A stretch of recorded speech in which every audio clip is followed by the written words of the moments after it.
Greetings, everyone, to the Roots Reggae Reasoning Session. I'm one of your hosts, Rashaki Maskani, and we have two other hosts. And right now, I would like to go to host Jenje. Greetings in the name of everything good. And in I home, we say Jah Rastafari. Rastafari. This evening is definitely an anointed moment to gather all together. I feel electrified this evening. I'm so proud to be on this podcast with each and every one of you. Mashariki? Yes. Can you introduce our podcast personality yes, this evening? Yes, it brings me great pleasure to introduce Mr. Bonafide, Chris Bonafide, who is our special guest who wears so many different hats. I'm very glad that we're going to give him an opportunity to share with us just how extensive his career has been and the areas of entertainment and being an artist is covered. And so it gives me not only great pleasure to introduce Mr. Bonafide, and you can share with us your government name if you like, but I'm going to keep it at Chris Bonafide for tonight. And also we have a guest with us in the audience that I'm great to see. And even though the show isn't about him, it's nice to see his face. And after all these years, and that's Mr. Pablo Black. So I would like to honor everybody tonight. And we look forward to having a wonderful evening of discussion and learning and sharing in the area of not only Mr. Bonafide's career, but also in 12 tribes of Israel, which he is very much. Hello, okay. So, Mr. Chris Bonafide, would you tell us just a little bit about yourself? Whoever has on something, mute, please. Your Excellency, Yes. Mashariki, Yes. I'm the honor to meet you, ma'am. Nice to meet you. Your Excellency, Rashaki, honor to meet you, sir. Your Majesty, Jenje, Dennis, honors and greetings one more time. Always good to see you again, ma'am. These are the three hosts of the Community Education Network. They have invited me here to discuss my life and reggae music in particular, and I'm honored.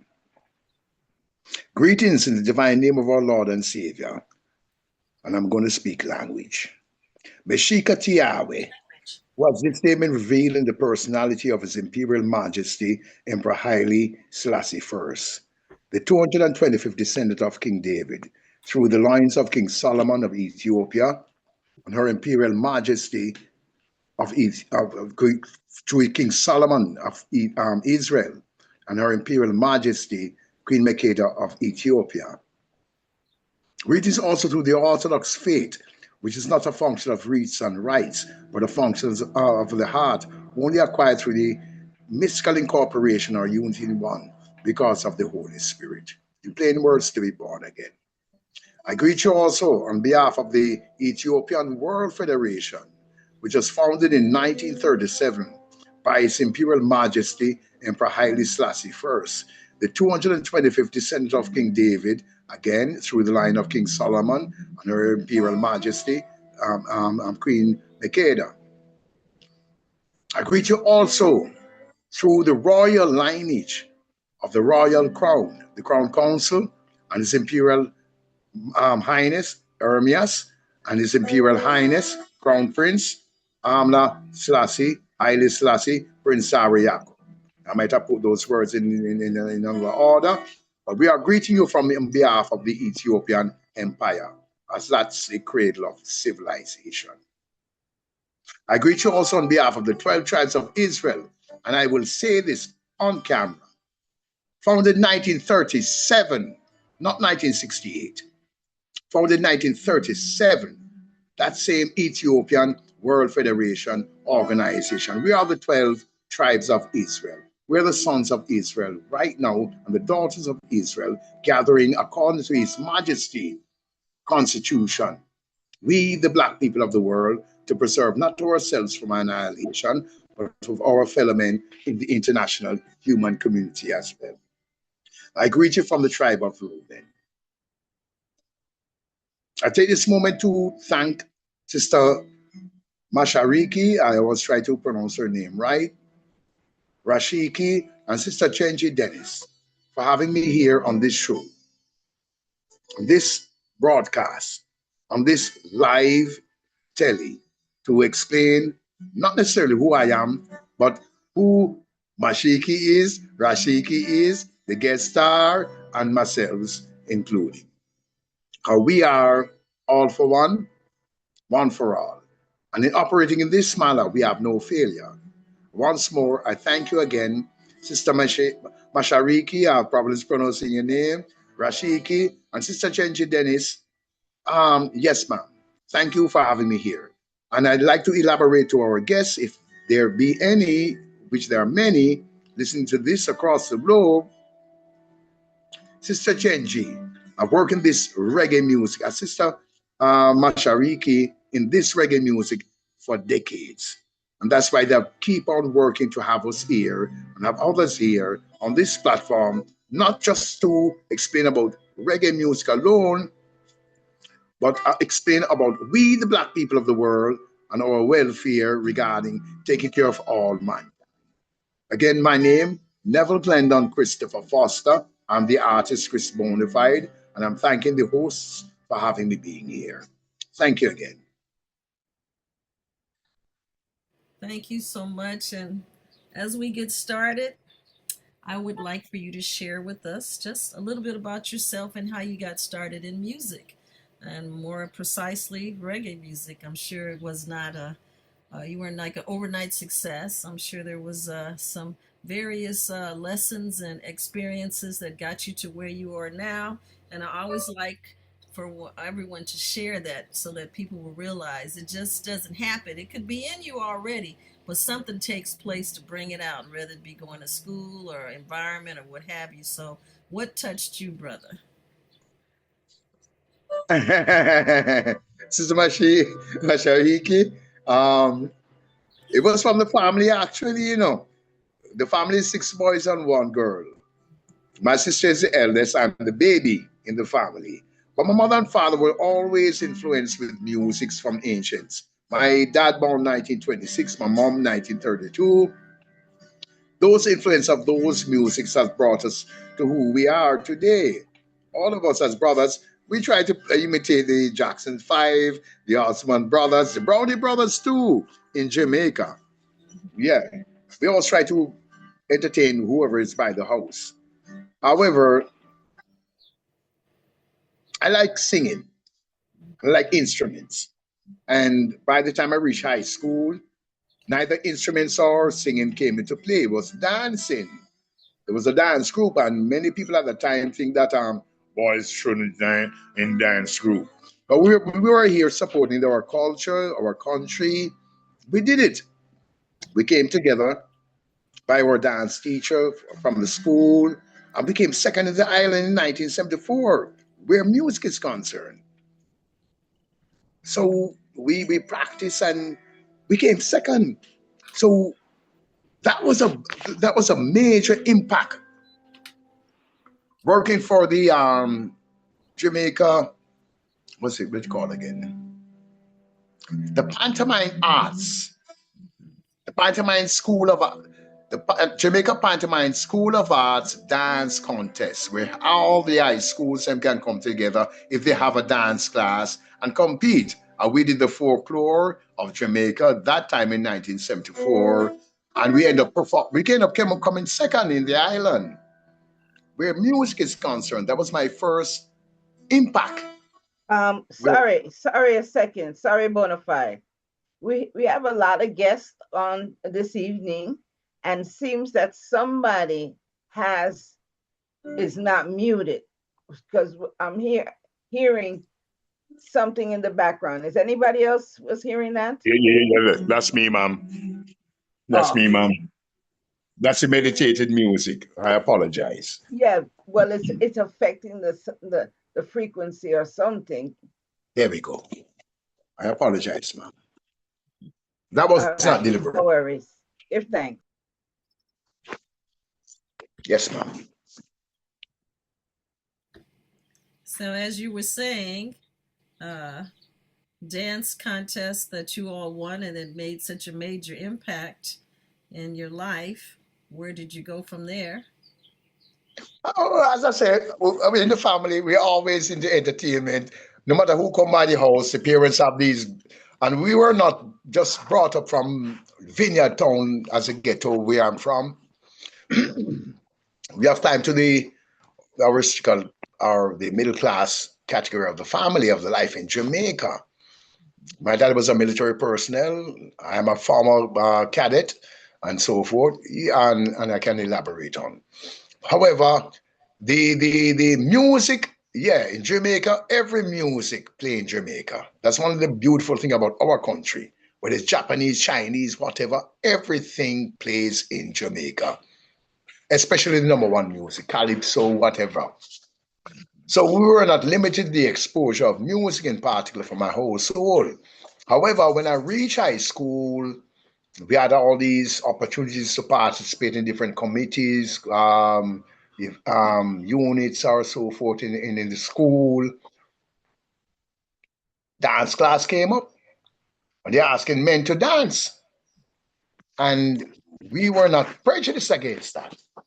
We were curious because we were trying to yet still get affiliated with the young ladies too. That's natural at that age. However, we went through it appropriately and we came second in the island as a dance competition contest. The music. 1974.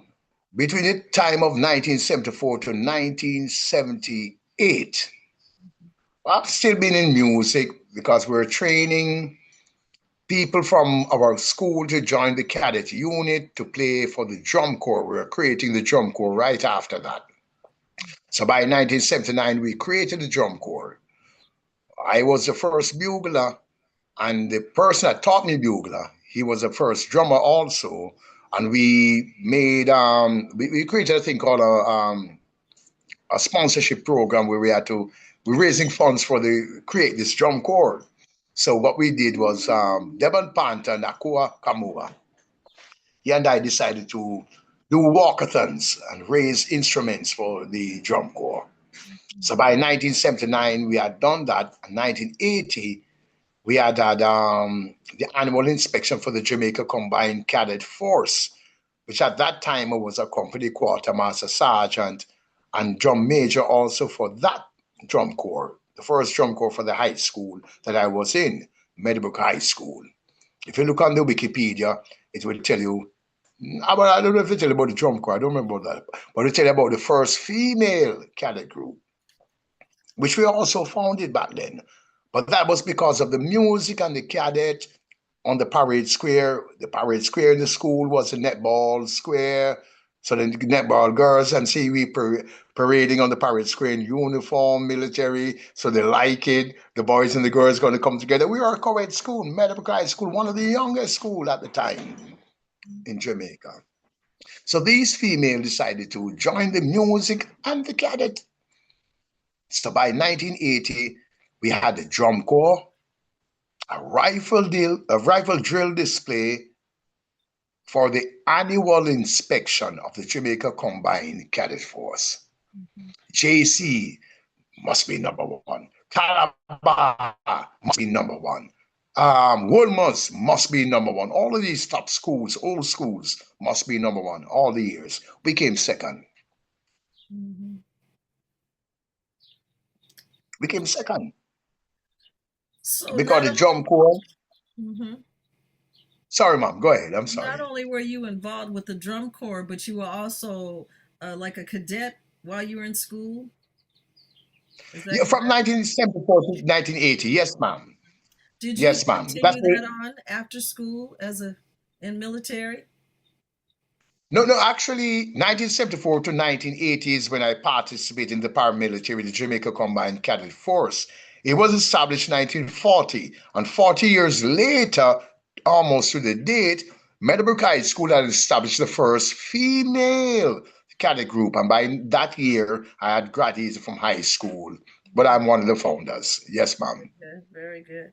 While you were being trained, were there any special people that taught you the things that you needed as a drum corps and also as a cadet? Did you have special teachers that crossed your path later in life, or? Oh, wow. Oh, ma'am, when I joined cadet in the first day, they're talking to me all kind of ways. Soldier, you can't talk to me like that. And I didn't. And then 2 weeks later, they look for me. Why you don't join the cadet? Your dad is a soldier. I said, you can't talk to me anyway. But your dad's a soldier. And then it dawned on me, they must have trained him this way. However, I grew up on the military base. I've heard it before, but my concept wasn't there. Yes, ma'am. My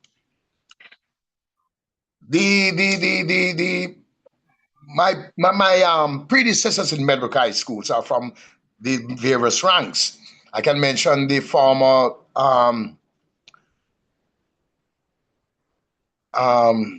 he was the head of the Air Force of the Jamaica Defense Force. He was Meadowbrook High School Cadet Unit commanding officer at the time. He became the Air Force manager. The Jamaica Defense Force Air Force commanding officer. Vivian Thomas, yes, ma'am. He was one of my trainers. Devon Panton was his successor. He's known as Akua Kamua on Facebook. He was his successor. He was also my trainer. Junior Reed, one of his Junior Reed manager, Gary Chin. He was also my commanding master, commanding officer for the Jamaica Combined Cadet Force at that time. Yes, ma'am. However, enough people don't know about, some might know about a regiment I named Jack Father in the reggae music industry. His name, rest in peace, sir, Noel Langley Walcott III. His father and my father were both. Did you say Jack Father? I said Jack Father, ma'am. Yes, ma'am. What a brother. What a brother. Him make the movie, you know. How, ma'am? Him make the movie. Mark for that. No, Thelma and Louise. Thelma and Louise, man. Yes, ma'am. Yes, ma'am. Now, in the army, there's only 2 black men, according to my history, that joined the army from private soldiers to officers. Officers, you have to come from high school with 4 O levels to be an officer of the army. However,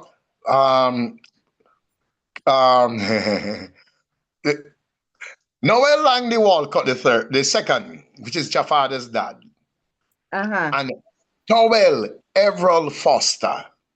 Note the first name, Noel and Stowell. All right. These were the 2 black men that were joined the army from private soldiers that run through from private, and none of them normally reached to officers, you know, but they went through officer rank.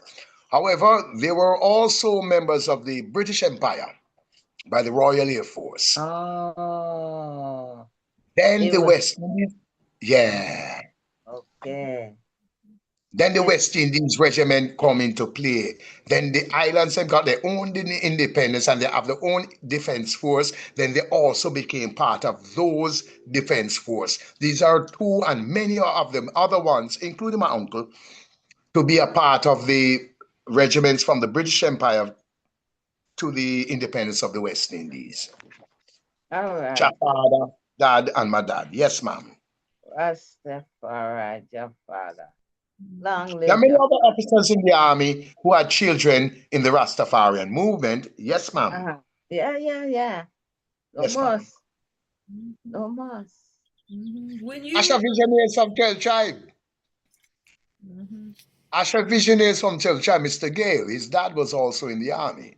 We eventually go as kids meeting each other in the Rastafarian faith, knowing that we are defending the military movement. Okay. So I But can this see movement, now I can see where the discipline now, yes, the ma'am. discipline now coming to the 12 tribes to the uptown experience or the soldier experience and cadet. There you go. Why 12 Yes, tribes so disciplined? At least for I and I here in the West, when we see Rastafari now, we see Nyabingi, we see 12 tribes, and then we just see a Rastaman still. But the organization now. You know, well, my thing with this, you know, what I've really truly found out even later on, I first at 15 knew who the emperor is. Okay. I had searched for myself. My big brother teach me something, and by 17 he tell me that I'm from the tribe of Reuben. And when he tell me from the tribe of Reuben, that just opened the door. So your Because mother. I'm in my family knows me. And if you're going to tell me this, and that applies in my family before you tell me this, then you got to be correct. So I sit here as Brother Reuben First of the 12 tribe of Israel here in California, also as a recording and corresponding secretary of the Ethiopian World Federation Charter 12, can tell you yes. Okay. Yes, ma'am. You have set the pace before we could run. Now we are running with it. Okay. Yes, ma'am. And for anyone that may be listening that is not really familiar with 12 Tribe, could you give a brief explanation of what 12 Oh, Tribe in my is? greetings, I say it was founded in 1937 because it's the Emperor of Selassie, who is from the tribe of Judah, who founded the Ethiopian World Federation. Thank you very So much. he's finding his brothers and sisters to come together. And if he's from the tribe of Judah, he must be looking for the other tribes and everybody else who love the Lord God of Israel. Now, in 1968, there is a charter called Charter 15. Yes. And that Charter 15 has the name, the 12 Tribes of Israel. Thank you. There's a difference without any discrepancy. That's my words. Thank you, ma'am. Thank you. His Excellency, the Honorable Malik Ubayin, is also from one of the tribes of Israel. He's a descendant, and yes, Queen Menin. They're all descendants of the 12 tribes of Israel. And this is the restoration of the kingdom of His Imperial Majesty, which is the kingdom of Israel, the real Israel, as I should speak. Mm-hmm. Chair, Thank Chair, you. yes, I would just like to add that when we became members of the 12 tribes, we became members of Ethiopian World Federation Charter 15 before it became the 12 tribes of Israel. Ah. Can you remember that year, Doc? That's a clarity. Go back in the music part, you know. Okay. Around 1972, Oriano Falaschi had a speech with His Imperial Majesty Emperor Haile Selassie I. She's an Italian journalist. She'd asked me a question about governments. Your Majesty, how do you see Democrats, Republicans, and monarchs? I'm quoting in my own words. I see no difference. I don't understand you, Your Majesty. You have one of the longest reigning monarchy in the world, and da da da da da. They're all very good means of governing a country. One must take the interests of the people first before subverting them with words. I am complimentary sitting here at that. One must take the interests of the people first. He said that his monarchy, or any monarchy, any Republicans, any Democrats, any form of government is good to run a country. The only way they're going to do that is if they take the people's interests at heart. 1972, the Ethiopian World Federation Charter 15 is right about that time. It's no longer known about the Ethiopian World. It's just neither Charter 15. It's just the 12 tribes of Israel. If I'm wrong, I need to be corrected. And I don't have no problem with that. Any questions else there, ma'am? Not on that. Thank you very much for defining it for me.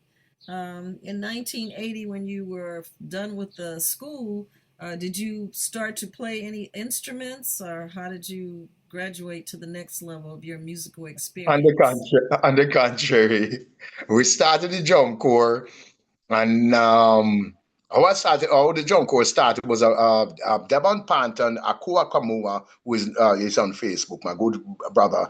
He was my inspire to start the drum corps with him. He and I actually did, but he realized that I could play the bugle better than him. He was playing it before. And he see me watching him and learning carry it home for a week. And when I came back, I ain't playing no bugle no more. Huh? You play bugle better than me, man. Okay. Then he ended up training the drummers. I helped train the drummers because I learned the drum as well. I learned the bugle as well. Then we decided to start raise funds to create the drum corps. So instrumentally, it started in high school. And the last year of high school, I ended up playing trumpets, reading music through the Jamaica military band. Major David, I can't remember, David Green, he was the training officer. And that's where I ended up learning to read music, but I didn't continue reading music because I have always had I am half deaf. 99% of the people that meet me in life never know that. Now the world knows now. From 2 years old, I've lost my right ear. But I've always maintained a ear for music, play notes, and everything else, sing, everything else. And because I just love music. But no, after high school, I didn't continue playing any instruments after high school. Mess around with the bass, mess around with the keyboards. But no, I never continued after the trumpet with playing with instruments on a professional level in that aspect. Mm-hmm. Did you say that when you were growing up with your siblings, you all sang together? What type of music did you all perform as a family? Oh gosh, Mom and Dad born 1926. Major General S.E.A. Foster, sir. Rest in peace. Mama, I hope you're watching this, Mom and Dad play every music in the house. From the roaring 20s, roaring 30s, 40s, whatever, Nat King Cole, Brooke Benton, Otis, you name it, they played. Then my sister and I are 9 years apart. So she's playing her thing. My brother, who is 2 years younger or a year younger, he's playing. So we were exposed to and then again, Jamaica in particular is one of the only Caribbean country that every music in the world plays in everybody's household. Everybody else, every corner on the street in Jamaica, you're going to hear music play, whether it's Nothing, whether it's Slim Smith, whether it's Shy Lights, whether it's Stylistics, whatever. Jamaica, we play every music. So that variety of music, and then again, without any apology, reggae music was not accepted. As I'm a retired company quartermaster sergeant before I joined 12 Tribe of Israel, was not an accepted music amongst the society of Jamaica. It's a Rastafarian put it on the map. When Jamaica realized they can make money from it, shebang. Oh, money makes no apology. Mm-hmm. I'm talking from a military point of view, man. Mm-hmm. No, man, Jamaican people never like reggae music. It's people all across the world that cause reggae music to be. The only people in Jamaica that really truly cause music to be is the family and people of those who love the reggae music, man. Mm-hmm. and it's usually amongst the Rastafarian people or the ghetto people. Any more questions, please? No, I just wanted you to elaborate that you did touch on playing an instrument, even though you may not have continued, but you did learn. You didn't start with trumpet. You started with another instrument first, and did it come easy, or did you have to started with bugle. first? Yeah, bugle have music script, but we didn't learn bugle by reading the music. We learned by ear. And being a half-deaf person playing the bugle better than the person who have 2 ears who taught me to play the bugle, because he told me you're playing it better than him. Yeah, it's by ear. But trumpet, no.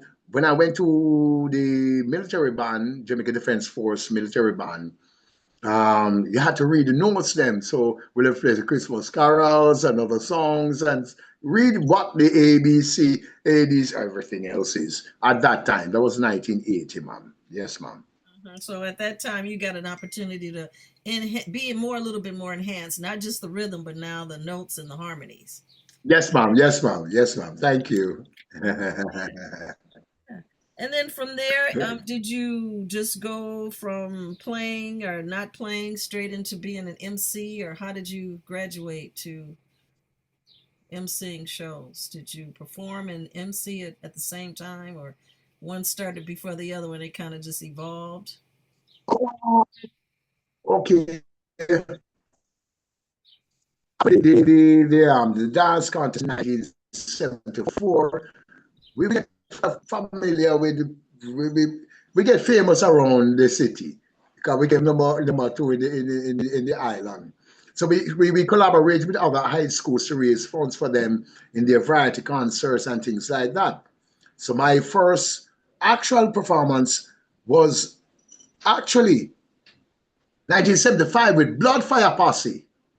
I failed that performance because Michael Ralph, who is an actor right now, Scheril Lee Ralph, brother, he was supposed to do a particular song. I was supposed to do another particular song, and they tried to make him do the song. And I said, no, I'm going to do my song. And that didn't work out well. So I kind of flunked on that first performance. Blood Fire Posse. Michael Bell Davis, Donovan Bell Davis, they can remember that, and that's recorded in history. However, the second performance was Campion College. And while I was supposed to be a singer and the PA system assistant, my friend who had us on the show said, hold the mic, hold the list of people going to be performing, I'm going to be right back. And this is like 15 minutes before the show starts. 10 minutes before the show starts, Sharon hasn't returned. 5 minutes before the show starts, Sharon hasn't returned. 4, 3, 2, 1, this curtain is going to open up. So I had to get into this mode. And it's the first time I'm emceeing. Ladies and gentlemen, welcome to Campion High School. And I went on and opened the show, and I'm the third performer. Sharon did not come back on stage, so I had to MC the whole show. And the show went on well. I was surprised at myself. The crowd was surprised at me. They had a wonderful show. And I said, well, hey, there goes the MC part now.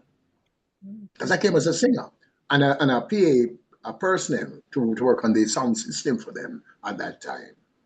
That's where that part come into play. So once you discovered you had the ability to very nicely become an MC, then you began singing on shows? Or actually, right after that, nothing like that, ma'am. I joined the 12 Tribal Israel organization. I've worked as a laborer within the music department, helping out anything that I want to do, whether lifting box, wrapping wires, moving things, cleaning places to make the event a possibility. We have worked on those shows, Reggae Fever 1, Reggae Fever 2, Addison Park, Brownstown, 1986. Reggae Fever 1 and 2 was 81, 82. Addison Park was 86, 87, somewhere around there. Brownstown and things. Any show, Jalov show, 12 Shabbat Israel Showcase, we are the active members that assisted with helping the show to be what it is. But we weren't singers, we weren't instrumental players, we were members of the music body as laborers working on that side of the event. Mm. Now, 1990, I moved to California. Mm. And a brother was keeping anniversary for His Imperial Majesty Emperor Haile Selassie in 1991. He's His Excellency, the Right Honorable former third elect member of the Ethiopian World Federation, and former member of the Local 2, member of Local 12 now, Brother Wadi Gyan. Mm. He had choreographed a show Oh with, my God. yes, ma'am, His Excellency, yes, ma'am. He had accorded a show at Kingston 12, Mm. 1991. Gosh. That was my first performance here in California. Yes, ma'am. That's when I got back into the singing. So question, Kingston 12, when it was on Crenshaw or when it was in Santa Monica? Santa Monica at that time. Yes, Okay. ma'am. Good question. Yes, ma'am. Yes, ma'am. Well, if anyone, because I've been asking you questions, if anyone has any question right now, please feel free to ask away. I will stop talking for a while and see if someone else is interested in Did you knowing a little bit go more. around the panel? Say that again. Would you Say like that me to go around the panel? Yes, Rashaki, please. Yes. Okay. Hortencia. Oh well, we have somebody's hand up, so I'm gonna go with that person. Mhm. And that was, who was that? You put your hand down. Oh, that was Your Cheryl. hand's still up. Cheryl. I put it back up. Yes, this is Sister Scheril, and congratulations to Brother Bonafide. Great presentation. I just wanted to know, you stated earlier that you found out that you were a Reuben, and that has certain capacities, we'll say. How did knowing that, knowing those functions of the Reuben, like, change how you approached your life? So knowing Is that that, Your Excellency, the Honorable Cheryl Murray Powell? yes, give thanks, my brother. Madam Yeah. President of the Ethiopian World Federation, boy, you put me in a spot here now, ma'am. Blessed love. I'm Sister Cheryl Glad to have tonight. I you just here. wanted to hail you and Your say Excellency, great I'm glad to job. have you here, man. I just- Yeah, great job. And I wanted to know how that changed, how you approach your life, because sometimes with knowledge, it kind of affects how you navigate. Did it answer questions for you about yourself? Can you share more about that? Give thanks. While I was 17 years old, man, we were in my dad's house, and we had my eldest brother, who is a member of the 12 Tribe of Israel. He's a doorman from 1979 of the 12 Tribe of Israel in Jamaica music body. He takes care of the music room as is to this day. He had always told me to join the 12 Tribe of Israel. But 12 Tribe of Israel is only one of the many Rastafarian movements from the foundation of the Rastafarian movements, wherever we might have been founded from. I say Jamaica. Nyabingi, Baba Dread, Ethiopian World Federation, Coptic, and so forth. Many Rastafarians, and they have been chartered since the Federation been chartered. They were chartered from before. However, he told me to join 12 Tribe, and I said, not ready, Enough people tell me to join Ethiopia. No.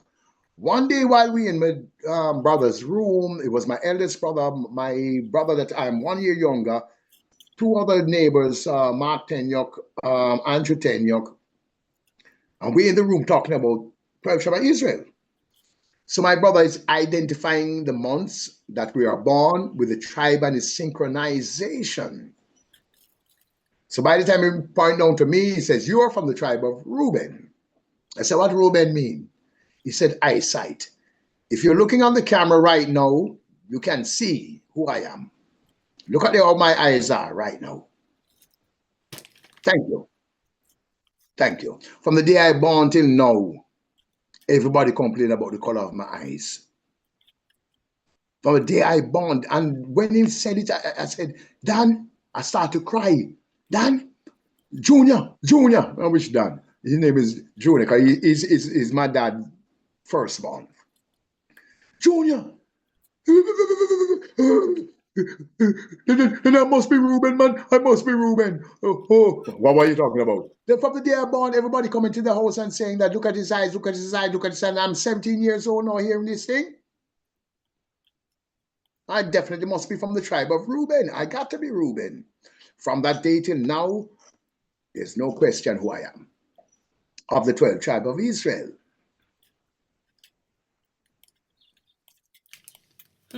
Reuben mean eyesight. So I went and I read Genesis 49, which he told me to do. And Genesis 49 stated, gather yourselves, ye sons of Jacob, hearken unto your father Israel, that I shall tell you that which shall befall you in the last days. Now, in your last days, in the last days. So now I'm here in the last days, and this brethren is telling me I'm from the tribe of Reuben. So he's speaking of me then. And what has been spoken is evident. I'm here in the last days, Reuben. So I, Brother Reuben, first of California, greet thee in the divine name of our Lord and Savior. Bless you all. Thank you, Sister Scheril, Your Excellency, the Honorable President of the Ethiopian World Federation International, Your Honorable Scheril Murry Powell, Esquire. Thank you, ma'am, and I'm glad that you're here too, ma'am. Thanks for that question. Give thanks. Blessed love. Blessed love to you, ma'am. And thank you for your support too, ma'am. Not just for myself, but for we, the Black people of the world. Okay. Kim Spencer, would you like to ask a question or have a comment? Mashariki, you wanted to say something there? No, I was fixing my camera. Okay. Hey, Bob, you have any questions? Well, we have a raised hand feature, and that was good that Cheryl did that. So if anybody has a question, just raise your hand, and then we can go back. Jenje, do you have a question? No, I was just fixing my camera as well. And I saw my little hand up and I couldn't figure out how to get it down, but no. But I want to say, since I'm talking, thank you everybody for tuning in this evening to the Roots Reggae Reasoning podcast with Brother Chris Bonafide this evening. I really appreciate everyone taking the time out and sharing, and I want to encourage questions and participation from all of our 16 participants that are here this evening. So let's hear from somebody. Well, I'm gonna go ahead and ask a question, Brother Bonafide. When I heard Bob Marley back in 1983, Black Man Redemption, it did something to my soul. Can you tell us about a moment where the reggae music, anything dealing with reggae, just took over you? You have any of those experiences? Yes, sir. I grew up with disco and R&B, you know. Not King Cole, Benton, everything. And reggae was not necessarily the music of the time in the household per se. So you hear a lot of the R&B as an international music because I'm growing uptown. By the time I'm reaching 8, 9, 10, 11 years old, going up to 18 and such. However, reggae music still play on the radio. I had the opportunity to work for Queer Fashions in Ligani Plaza, and before that, Northside Plaza, Malapat Plaza, Vibrations record store. So that kind of opened up more for me to listen to the other kind of reggae that they didn't want us to listen to and entertain and able to share those music with people later on. I was a part of a disc jockey group, a sound system called Odyssey. That is Tony Jarrett, old friends of mine from Shortwood. You know, we played in those sound system. No, I just kind of lost my train of thought. What was the question again? Maybe in reggae music. When reggae music, like yeah. moment, a specific moment where it just touched you, and it's just because see, it took over my life. That is the thing. Summer of Reggae music 1983. touched everybody in Jamaica. You know? Summer of Reggae music 1983. touched everybody in Jamaica. I But some people trans don't want to. I'm sorry, sir. Rafiki, I apologize. Please continue. so I just was wondering if you had one of those moments where you just took over you. Okay. One of those moments that took over me with reggae music was when I, again, working in the record store, getting the ability to listen to more deeper the message that wouldn't be played in the household. Your father and mother not going to play those music in your household. They're going to play some reggae music that is, we know like the festival songs are reggae music too, you know, and all of that. But those are just nationally accepted. But the Rasta man music was not necessarily accepted. What moved me really truly was when they brought to the ear, and as well as we had street dance. These were a lot of the other things, fetes, barbecues, put on by us young people, middle-aged people, and some of the old folks that get to expose a lot of those reggae music in the street. We had street blocks, events like that. Those were some of the avenues. Sound system plays on some corner. They don't play on the radio. Those were the exposures that we got. Where reggae music, I'm talking authentic reggae music, not the radio music where reggae is concerned, but the authentic, because most of the 99% of the authentic music wasn't played on reggae just so. Any particular song back then? Yes, any particular song that you can recall? That's not fair. What about any particular artist? What artist? If you're talking artists and things like that too, that's still not fair. My greatest singer in reggae music is, you all must know, Dennis Brown. Dennis Brown, the Crown Prince. Crown King of Reggae. The Crown Prince, man. Crown King of Reggae. If you want to crown Bob Emperor, that's fine. But the king of reggae music, even when Bob was crowned king, was Dennis Brown. I was there. I know what I'm talking about. And I listen carefully as a half-deaf man. Bob Marley don't sing. Dennis Brown sing reggae music. Bob Marley chant and have a personal voice. But his music was powerful. And he had the active to make him reach there. If many of the other artists who were so greater than Bob Marley too, did have the backing of Bob Marley, Bob Marley wouldn't be the man. Bob Marley would not have been the man. That's the facts of life in this business. All right. All right. I now from this side hear what you're saying, because my first show official at the Greek Theater is Dennis Brown open for Peter Tosh. Mystic night. Those two artists there. Right. Mystic. And those two artists, as you mentioned them, are the two biggest lovers rock reggae and culture reggae in a certain aspect. Greg might not sing a lot of culture like Dennis, you know. But I was there. If it was not Dennis Brown who got Lovers Rock King, it would have been Gregory Isaac. 1972, 73, 74, 75, Jamaica was on a plead where, who is reggae superstar? Who is the king of reggae? But check it out, who is the first king of reggae? Toots. Toots, and me would have said Max Romeo. No, actually not Toots, you know. And then it was Jimmy Cliff. Other people were there before and after, but them never get the international recognition as Toots and Jimmy Cliff. And then Bob Marley got the recognition afterwards. Even though Alton Ellis, Slim Smith, Ken Boot. Right. They didn't get the front page like Toots. But the other one, what's the other guy? What's his name? Trevor, what's his name? Trevor Francis is from England. Barrett and Levy was a superstar before Bob Marley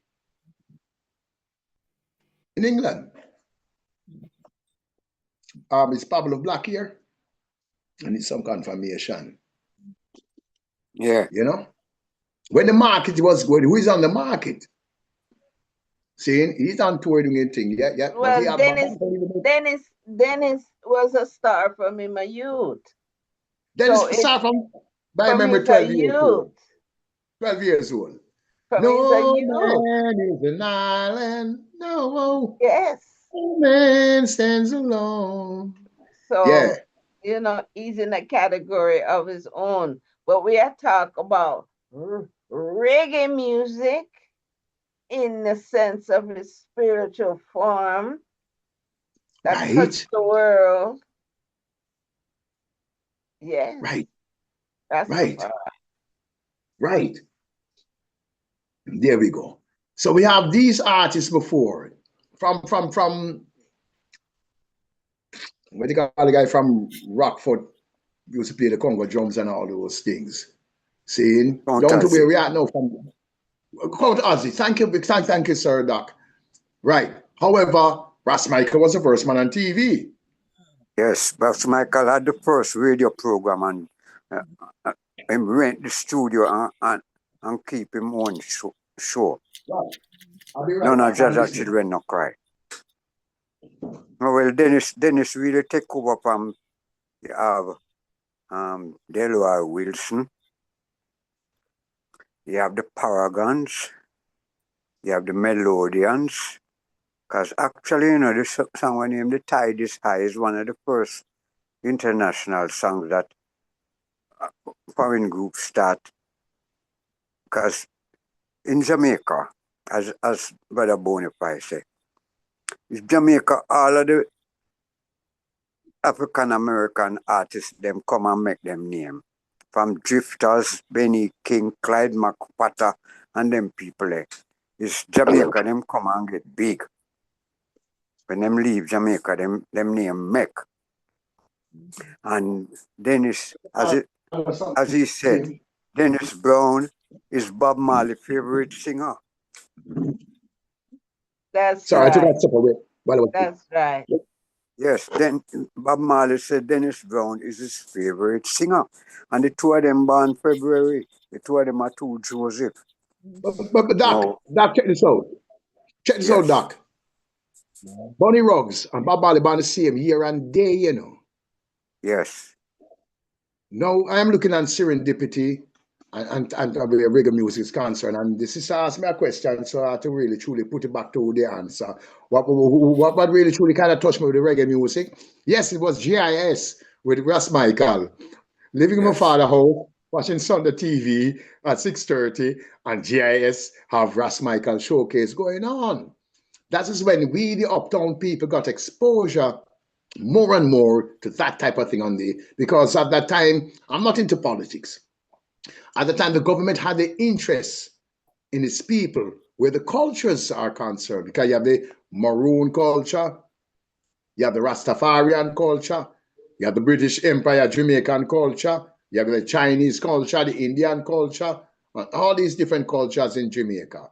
And the reggae music now having more greater impact from 1930 to 1970, and now bringing into this part. So when they brought our thing on TV now with Ras Michael, whether you're from the ghetto, from you have a TV in your house, now you're going to see a Rastaman on the TV. And you're going to hear, new name Jagat, and it's terrible among. And you listen to these things which are conflicting to the governmental affair. GIS did well. Jamaica Information Service and Jamaica Broadcasting Service did well by allowing that Rastaman to expose this African culture, which was founded in Jamaica for not just the Jamaicans, but for all Africans at home and abroad on TV. Yes, ma'am, that was my fault. None of Jaja children no cry. Doc? None of Jaja children no cry. None of Jaja children no cry. Yes, sir. Yes, sir. Those are the two songs that they were playing on that program at that time. 6:30 every evening, right after the evening news, 6 o'clock, he has his program, if my memory serves me quite well. No, Bonafide is Bonafide. It's before TV, you know. Them time the TV, JBC never set up yet, and it was GIS. No, It was JBC said, radio. no, I have a TV in my house, but Doc, me say me have a TV in my house, Doc. Me have a TV in my house from Upper Camp, Doc. Okay, okay, I hear you. But no, Yes, sir. I can remember And then hearing remember him, when Black and White turned to color. hearing him early morning on JBC. And after that, Studio One presents, because that first song, the first song we really get me interested in music was I Got to Tell You Goodbye, Babe, because it have a piano intro. I wanna see you cry, babe. Yes, sir. But Ras Michael was the first man we put Rasta on radio and TV. Up on the ear, man. Yes, man. Yes, man. Yes, man. I remember that as a kid in my house. Yes. And then now, because not only that we were in reggae on the radio, but we could see Rastaman on TV now, that had an impact. And whoever it had an impact upon. And obviously, I'm one of those brothers back then, because I was very young and the youngest in the family. So, here we go.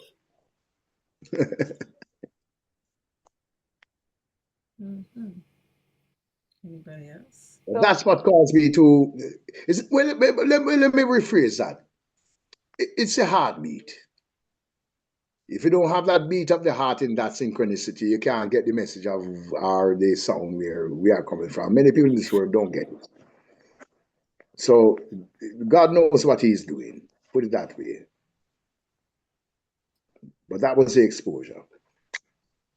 The major exposure, Ras Michael. Yes.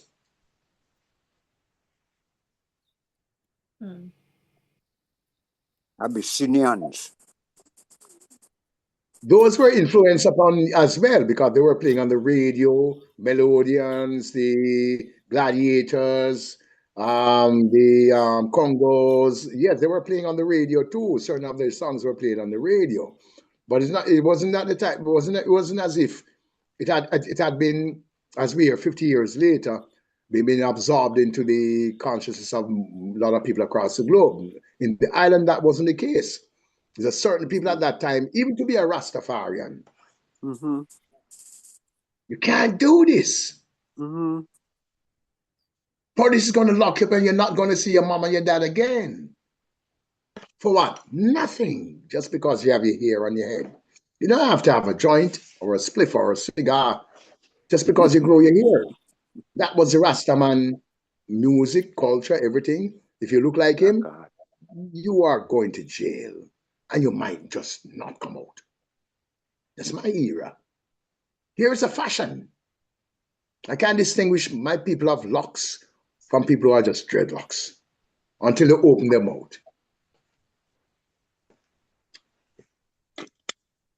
So it was really, truly, reggae music is not just music.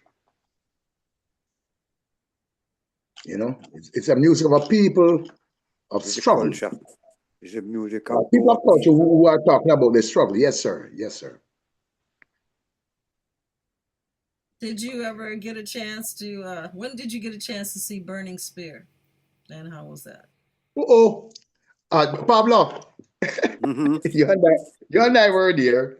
Addison Park Brown. No. It was Reggae Fever 2. Right, sir? Reggae Fever 1 was Dennis Brown. Reggae Fever 2 was Burning Spear. And then we repeat another show with Addison Park Brownstone 1986, 87 for Burning Spear. After them stone everybody off our arena, our stadium for independence. You might not show the Pablo? Addison Park Brownstone. Dennis Brown Showcase, Addison Park Brownstone, Brigadier Jerry, Ashab, name, Jalengs who opened up the show. Jalengs who opened up the show. Never forget that show. Because I was living in Trelawney too. I moved to Trelawney in 1984. It was Brownstone. Dennis, Burning Spear performed on that show. And the coincidence about it, I may end up seeing him here some 10 years or 9 years later in House of Blues. That's what, yeah, 2 show working with 12 Tribe with Dennis Brown. Reggae Fever 1 was Dennis Brown at Duns River Fall and the Arena. Mm-hmm. And Reggae Fever 2 was Burning Spear. I can't remember how that one did. Or if it's the other way around. Reggae Fever 1, Reggae Fever 2, and then Addison Park. Brownstone. Yes. No, well, we did set the pace from early, you know. I remember when he make the tune, when Dennis make the tune, say, "Children of Israel, listen to the words of the prophet." That was in the 70s when we carved Ward Theatre and empty it. We keep 2 shows in Ward Theatre in one night. Dennis Brown, I always sing Children of the Emperor with the steel band. Right. Generation Gap and 12 Tribe band.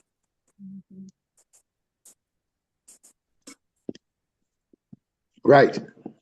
Well, this is reggae now, because I just say, you know, reggae wasn't accepted by Uptown, you know. It's just like ska. Ska wasn't accepted.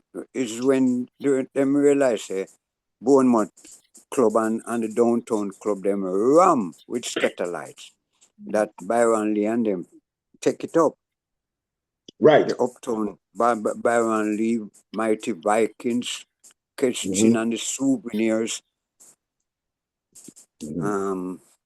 Because them did have to adapt it. Because them realize it a carry the swing. Right. Perfectly, yes. King's Palace, Palladium, all of the, right, sir? All of these theaters in Central Kingston and Southern Kingston had entertainments going on, and that's what was going on. The elites of the society were at those events, and then eventually the lesser elites went to those places and things like that. Ocelani Club, like where Jalov kept his event, was a former entertainment club in the 50s, 60s, and 70s. Coming up now by the 80s, Jalov rented out to keep big dance here. 12 Tribe rented out to keep big dance there. Student Union, University of the West Indies, even up to that moment, right? We were able to collaborate with showcases in those levels. Yes, sir. We capture Students Union. Yeah, but kidnap the whole of that, man. We capture that because the Virgin them just come from JC and enter the university, and right. and them just take over the Students Union. So we used to. That's where 12 Tribe band starts. Before that, hold on, Pablo, before that, man. Yeah, tell me. Right before that, man. I know you have the memory.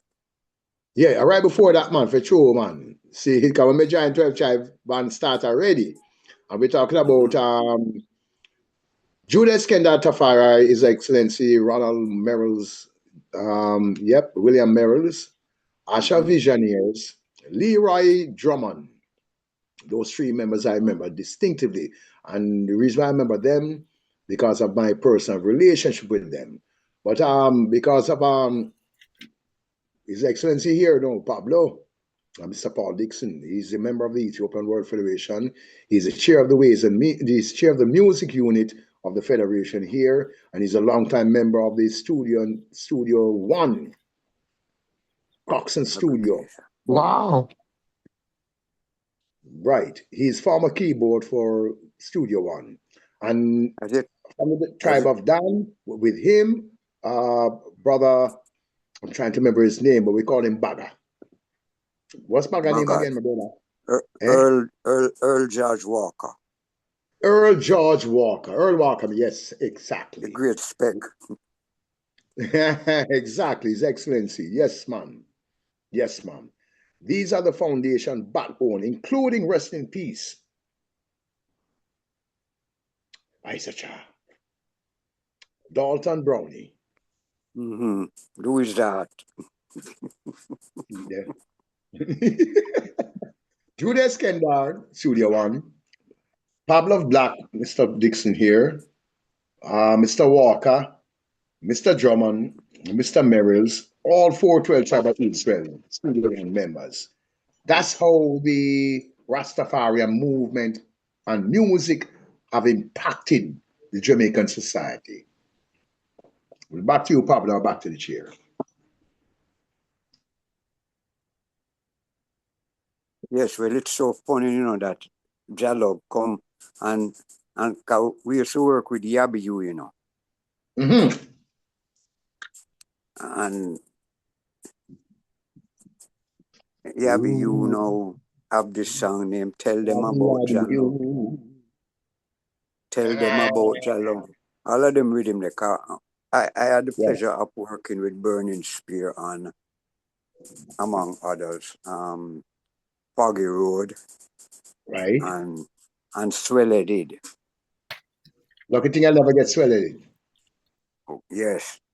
Them two songs there, I can remember that was prominent because the most easy to work with, the most easier to work with than man like Horace, Andy and them man, because you see Johnny Osborne. Yeah. I was singing him song down there. Burning Spear. Yeah. Them man, when them come in the studio, them just look up in the ceiling and start singing. Mm-hmm. And you always have either the keyboard man or the guitar man have to pick out the chords for him song, track him down, and we noticed that when he don't stop singing, so we are asking him where the song end, and he said no, it end and he started over back. Right. So he just keeps singing as long as he's there. And that I notice about him, to be honest with you, Mr. Rodney, Winston Rodney. Yes, sir. I know about that with him. As I said, we work on him with the Addison Park, Brownstown, 1986 or 87, 12 Tribe of Israel showcase with Burning Spear. It's the second time I've seen him in a showcase live. Then I moved to California and I got the opportunity to see him again at House of Blues. And the same showcase that we had at Addison Park was 200 times magnified at House of Blues. I went the evening, and coincidentally, I was invited by a friend of mine that went to Jamaica. He wasn't a friend, but he met me. He went to Jamaica, came back, and he lived in my neighborhood. Here I'm here, and he worked at House of Blues. I was living in Hollywood Hills at the time. So we went to House of Blues for dinner. On this Burning Spear show, I'm mesmerized, I'm overwhelmed to get the opportunity to see Burning Spear live again. I got to reach here 6:30. We did. Had dinner. While with dinner, the manager looked at me and go, "Can I give you a tour?" I said, "Yes, ma'am, please." And she carried out the whole entire place. When I see House of Blues, I mesmerize, brethren. This place is beautiful. I'm telling you this as a musician, as an artist. Yes, sir. Say, Burning Spear and Freddie McGregor. You need to have a tune named Jogging on the Sun in a Babylon Land. And Chris Blackwell contract the two of them and shelf them for Bob Marley. Okay. Freddie and Bernie? Okay, Doc, I hear you, sir.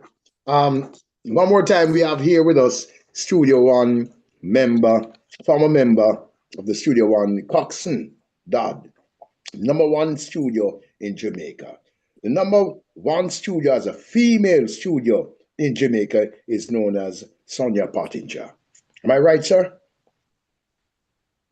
Doc? And she never have enough studio. Well, Sonia Pottinger, she don't want Treasure Island too. Tip Top Recording Center. Let's go on for it, because we're talking family now. No, Your brother Bonafide. Back to you, Chair. Brother Bonafide, Yes, ma'am. this is Sister Kimber. I just wanted to share a little something about you. Is that okay? I Sure. wanted It's not to something personal, let them man. know as your sister and how Be I more look than upon personal. you, Reuben. So I know that they were interested in your character and your accomplishments and the great things that you bring to the universe and the world. And in my perspective and what I see in you, and I love and liberty and what we do. You are like a lamb of Christ. You spend all of your life, all of your time trying to make people more joyous and in a better position that they're in. Everyone you come in contact with, you go extremely out your way to make their day better, to give them a piece of joy, a bit of knowledge, and be a teacher to the world and the universe. And, you know, it takes a lot to do that, to sacrifice. Um, Putting others first or being able to see a lot of distractions and things that are going on in the world, but you never stop to go out of your way to give something to someone just to make their day happier. And you got to be recognized as like an earth angel.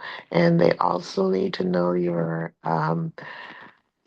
mastery of the Bible, depending on how any one of us, accepts it or interprets it.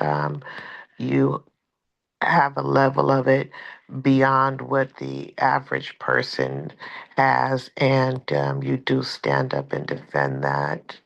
Um, Even if, maybe at times we may disagree on beliefs and what is right or wrong. And that's the only time I see you get a little bit strengthened, I must say. But I give the world thanks for you because you just won't stop. I guess, part of your purpose. And yeah, the world's a better place because of your actions. And you do, I mean, all the time. Everyone you try to see, you're trying to make their day better. And I just want to say, give thanks for that. Um, you have taught me so much, and I appreciate love the bond that we have, and let's all continue to grow and just know that so many of us love you and what you bring. Um, that's all I have to say. Thanks. Very beautiful. Oh, blessed family. True words. True words, Queen Kim. True words. I remember my first telephone conversation with Brother Bonafide. We spoke 3 hours on the line as if we'd known each other nearly all our lives. And for me to say, well, now, specifically, in the 3 hours I was speaking with the brother online, if someone was to ask me something about this brother, I couldn't tell you one thing because the brother told me so many things. I have to say, boy, this brother is really multi-talented. And what I'm here to listen to also is that the brother was a chaplain also. And I think very little has been said so far about the brother's spirituality and that aspect of the brother's identity. I wrote in the WhatsApp Curacao local WhatsApp group that this meeting was taking place, and I described the brother as an authority on the teachings of His Majesty and how it applies to the Constitution. And I recommended the members to come and join this Zoom meeting to hear this brother because the RCS here is a very, very blessed brother. Thank you very much. Wow. Thank you. Mhm. Excellent. Yeah, man. excellency of dignity. That is the essence of Reuben. And I'm glad to have you with us, Mr. Serious. Don't feel no way, Mr. Man. Remember, I have to make a joke for myself, And him name Andrew Serious. No, you see, Reuben likes the people happy. And him never say that part of him blessing, say excellency of dignity. So that not leave him. And we have to, because it's big brother, although him call me big brother, it's Yes, him man. and my big brother. Yes, man. Right, True. my youth? Okay, Cheryl has her hand raised. Go ahead, Cheryl. All right, Yeah, give thanks. Yeah, I've been listening, and since we're all giving Brother Bonafide his flowers and accolades, I do want to say that I agree with everything said, especially about him wanting to make people happy and always wanting to meet people at their need. So he anticipates what you need and he tries to meet you at your need. He's devoted to the Ethiopian World Federation Incorporated. I agree with Sister Kim saying that his knowledge of the Bible is at the level of mastery. Um, he has a zest for learning. He's always trying to learn more information, which I can really appreciate. And I just want to highlight that, recently in his trot in his journey, he decided to, go back to school. And I really admired his tenacity as he approached, schoolwork, wanting to be an example at his age and at his young age.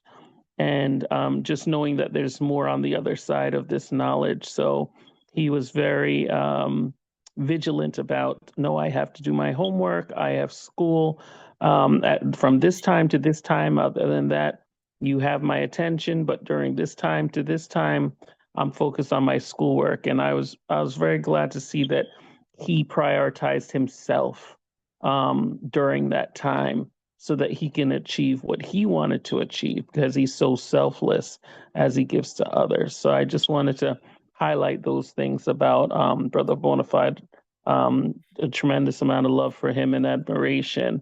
And I love that, everyone sees what I see, those who have known him for many, many years.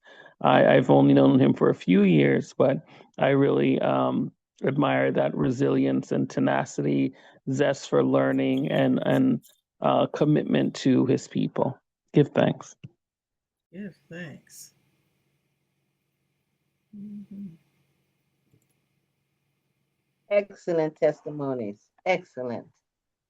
We give thanks this evening. Share. He also is an agriculturist, and we do have plans on growing fresh food for Can I interject and, there, and please? also owning some land. And we have plans for the future to make sure that our tribe stays sufficient. Okay. Can I point of information, please share? Because I'm kind of overwhelmed right now. Share, do I have the floor? Yes. Oh, okay. Thank you much. Thank you, all the hosts. Your Excellency, Madam President of the Ethiopian World Federation, I thank you for your accolades. That means a lot to me. It has moved me, ma'am. And I'm blessing you in all your endeavors locally and internationally because I know the work that you have on hand it's taskful one, but you have been always successful with us in every endeavor. But your accolades to me has moved my heart as I sit here in the first month of this year, my month. This interview, and you all move me. You all move me. But Madam President, Pablo, yeah. Sister Kimba. Sister Kimba. That's what your president responded to. We are not perfect people. We have seen all of our mistakes.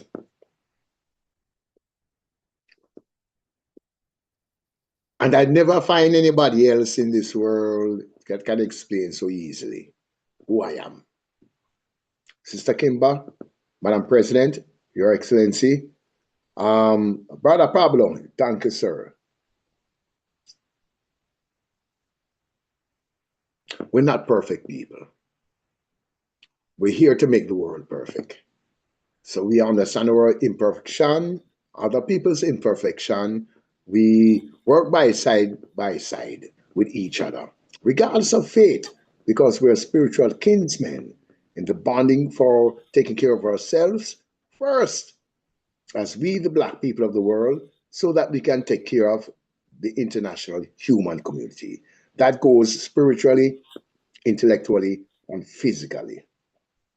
And if that's my perspective that I've reached you all, then I think who have explained who I am, have explained correctly. However, I'm still not a perfect person. I'm grateful for having you all as friends, family, loved ones, because it starts the opposite way. It starts as loved ones, some become friends, some become families. But we're all loved ones in the first place.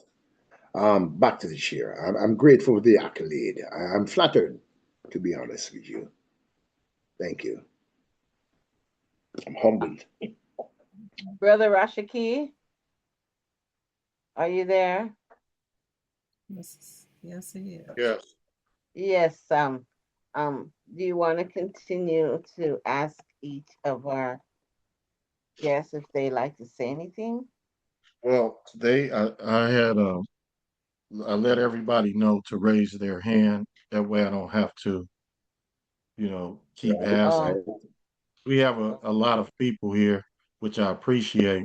And Marjel just came in. Marjel, Ah, you have a question or comment? I apologize for coming in late.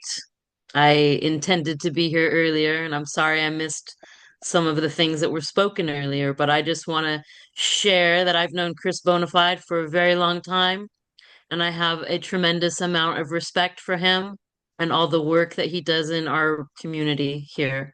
Thank you, Chris. Got a lot of love and respect for you. Sister Marjel, let me look your face to face and tell you this. Hey. You're my lady. You're my lady, mama. I love you from Drum Street. I will love you always. And thank you very much, ma'am. You and let me close, not just closing a statement. Let me pay my condolence first to you, because your brother, your partner, you and him work together in this reggae music industry, along with Jenje and many of the others here. Pablo, I know you. Sila, to make reggae music what it is here in California, especially. And you have done across the globe in many different cases by relating to people in the music industry. Mom, when me and you meet up, it's like the 4th of July, I should say, or like the 6th of August, as I should say. Every Bless time. you, and I thank you for the love. No, mama, but thank you for the love you have for me. Now is the time I'm going to tell you this. Yes, ma'am. I want to tell you one more time. I thank you for the love you have for me. You have been nobody else than the best. You hear me? You Sister too. Jenje, CMC. Oh, man. We know we really respect that is blessed be the tie that bind our hearts in this spiritual love, mama. The fellowship of kindred mind is like the Mount Zion. We know we're not going to be asunder apart. We know we're not going to feel that pain. Because deep in our hearts, we still know we're going to meet again. And we're still here. You have been a pinnacle in this. And I met you, and we have shared that love and respect with the music. You have worked with many different artists. That some of these artists I've known they weren't artists before. Jamie, I know when Jamie was not a drummer. All right. See, I know when Waddy taught Jamie to be a drummer, but you made Jamie and his band to be the musicians that back many artists here in this reggae music industry. You, Jenje, Sister Mashariki, I know Rashaki have this part to play, Pablo, we all are here now. Yeah, but you were here before me. And I thank you for your accolades, ma'am. I love you for your love that you shared with me all the time. I will always love you for who you are, ma'am. I mean that from the top of my heart in my month, in this springtime. And I'm asking this new year that Sister Jenje has given me this opportunity to start this new year in my month to share my love and my respect for those who are here right now within this reggae music community education network. Thank you for being here, ma'am. All right. That's how you said this is Your definitely a full circle moment, because this whole podcast started with members of or former members of the Black Student Union at the California State University of Long Beach. And we I got a question for you, about ma'am. reggae music and Right. feeling the vibration. Right. Mashariki and Rashaki and myself were all former members of the Black Student Union of Long Beach at one time. To the chair. In honor of reggae music. What year was that? Please. Each of us have different years. Different year. But right. Just the same education facility, Cal State University of Long Beach. But yes, ma'am. We came together to recognize the first reggae concert kept at Cal State University Long Beach. Right. And why I say it's a full circle moment, because the man Pablo Black that is joining us this evening, right, it's the first time I meet him, because he was the keyboardist for Freddie McGregor. Right. You see, so right now, we are checked for Bonafide. But if Pablo Black and them brethren never set the pace to set... But what if I wouldn't be here? What if I wouldn't be here? None of us wouldn't be here. None of us. No, what if I wouldn't be here? No. But what I know? Me meet Bloodfire Posse in a circle, third world, Chalice.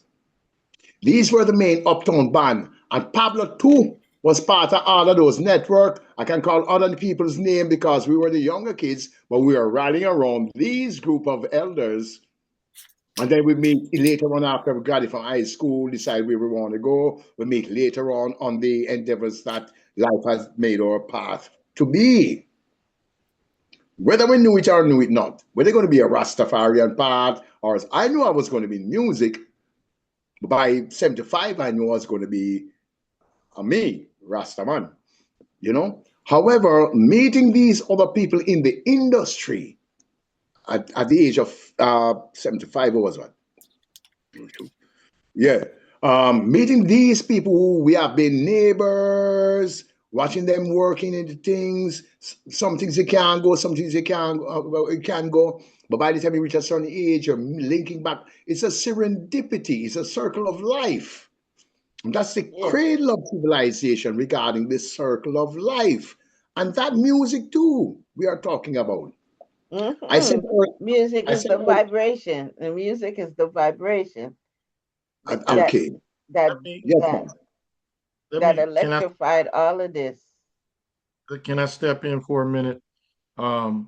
We had Hope Barrett raise her hand. We want to see if she have a question or a comment. Hope? Yes, sir. Greetings. Good night, everyone. Blessings. Brass Andy, give me a call. I just want to say we have several artists on the line, Crossdale, Oh, shoot. and Pablo, and I am, honored and blessed to be amongst them. I want to say specifically about Brother Bonafide. This I can't guarantee. If he calls me, first thing I do is smile. Because after he has given me my royal blessings and greetings, my mood has changed. So I just want to, big him up, respect his due. He's wears many hats and he's always in the mix. So we're really appreciating for that and blessed love. Thank you, Hope. Oh my God. Bonafide. Man, I said, oh my God. That's what I just said. I just said, oh my God. I responded. And I responded happily too. Man, marveling too, because I know Sister Hope. By the way, this is Her Excellency, the former elected member of the Ethiopian World Federation, Charter 12, and a member of the 12 Tribe of Israel also. We have shared relationships for the last, I've been here 36 years. And yes, Sister Hope is a big sister of mine too, and she's a teacher of mine also. And Sister Hope, you're not changed, ma'am. You're not changed. I thank you, ma'am. Thank you very much, big sister. Thank you very much for the acknowledgement, ma'am. Blessings. I much Brother appreciate it. Bonafide, tell him a little bit about your performance, your current involvement with like Echoplex, Dub Club, and Lamert Park, and your master of your MCing out there and your performances. Let them know a little bit about what you've been doing recently in the last few years, please. Oh, okay. Sister Kimberly, I'm gonna have to leave that to Sister Mashariki and Sister Jenje, because I think they're going to ask me about them part there too, I have a funny feeling they're going to ask me about that part. What part do I play with the 26 years of the Echoplex? My part from 1974. I think that's what they're going through. My part from 1974 to where I'm at right now. So Sister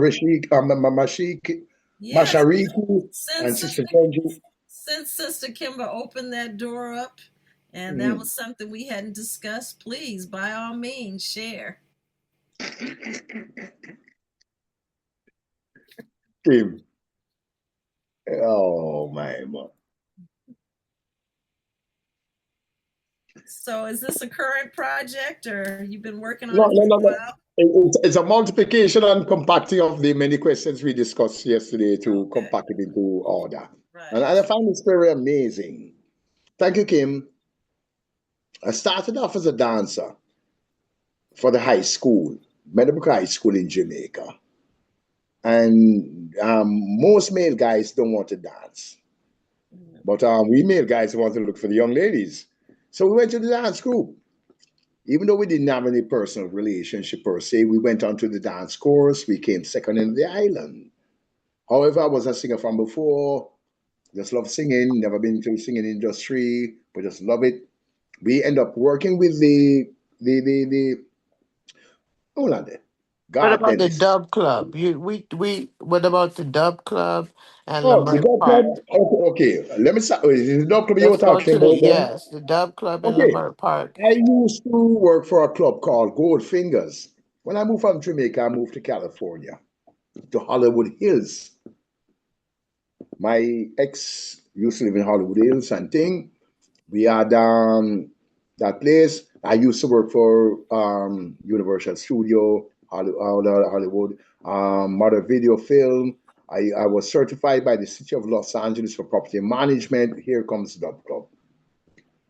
Okay. While I'm doing the property management for the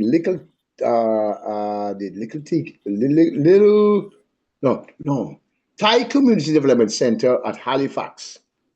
Then I moved to Echo Park to work with the Little Tokyo Service Center. But before I moved there, while I'm working at the Halifax, and I'm running the club called Goldfingers, my co-partner said there's a club called the Dog Club in Echo Park. 1162 Sunset Boulevard. We went out to the Dog Club. Now, if in California it's reggae music, and you have dancehall and all of that, there's no place known as Dog Club. Because as far as I'm concerned, where reggae music concerned, this is how he told me this. I'm talking about God. And when he told me this, I was about 36 living here in California. Reggae music started in Jamaica with the Rastafarians, African descendant brought through the transatlantic slave trade movement, chanting with our many drums. Songs of love, songs of equal rights and justice, songs of freedom. Our music has been amalgamated by many different instruments from different cultures, nations, and people, bringing a universal harmony that no other music has brought to mankind before. Okay, Goldfingers.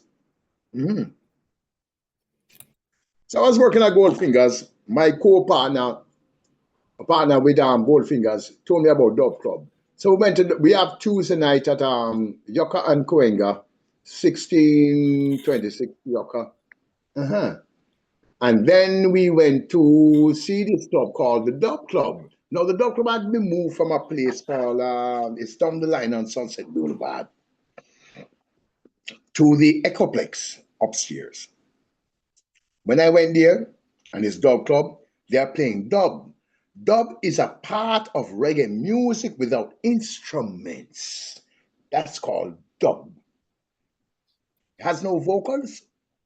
It's instruments, but it's mixed down to a particular part.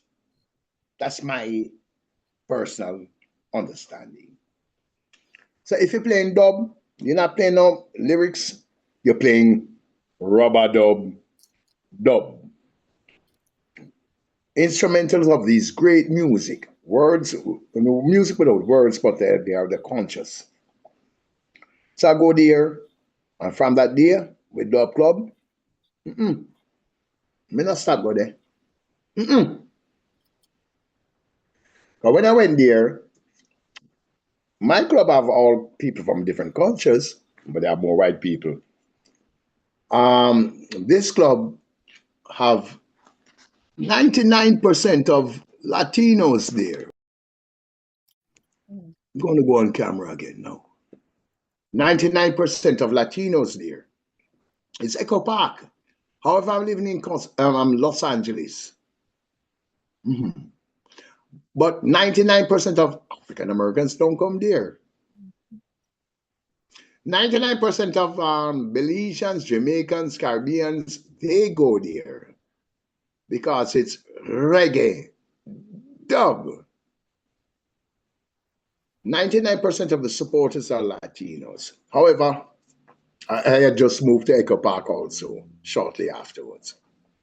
From that day, Dub Club, the #1 multicultural reggae spot in Southern California, as far as I'm concerned. Q-Boy has his place. Yes, he has been the #1 multicultural reggae spot. And I'm not going to discuss his thing here as we speak. I don't want to disrespect him in certain aspect. But there's a difference. When you play reggae music from cultural point of views, Q-Boy, you're going to hear me now. Then you will get those people. They're going to be few, but they're the righteous people. Dub Club brought that to LA. I didn't say Q-Boy didn't bring it to LA. Q-Boy broke out reggae music, Jamaica Gold, Jamaica Live, but a lot of these events they go to, they got to understand what he's doing. And they keep on disrupting his interfere and his involvement in reggae music. However, the Dub Club, I've been there 26 years, never a catastrophic moment. Dub Club, Kim, you're asking me? Mm-mm. Mm-mm. I see people from all walks of life walk into reggae music. As I play my club, my music too, and I see this club play the shooby-doo too. But when they walk in, yeah, they're stepping on your toe and they're apologizing to you. Dub club. They're walking out of the club intoxicated and they're thanking you for having them there, whether they know you or not, whether you're a promoter or whatever. You just be thank you. That's the dub club. That's the dub club I know. If you're asking me, Sister Kim. So we have seen that it's not about Tom Chastain and David Orlando who are responsible for Dub Club, but it's really truly a tree can't grow without a root. We go back to this interview. Three people on this interview are the hosts, are also backbone. Before Q Boy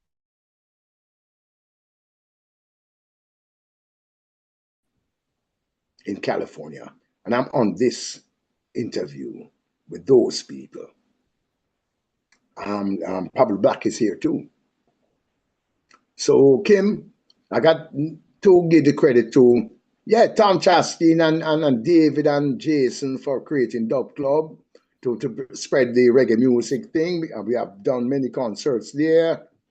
However, I have to give the predecessors. Jenje is one. Sister Mashariki is here. Brother Rashaki is here. And I think he's going to explain his time in the reggae music. He did. He said 83. So we are here showing what the transition of what become now the Dub Club. If they were not here before us, I came here in 1990. The Dub Club wouldn't experience what we experience. Neither any other club.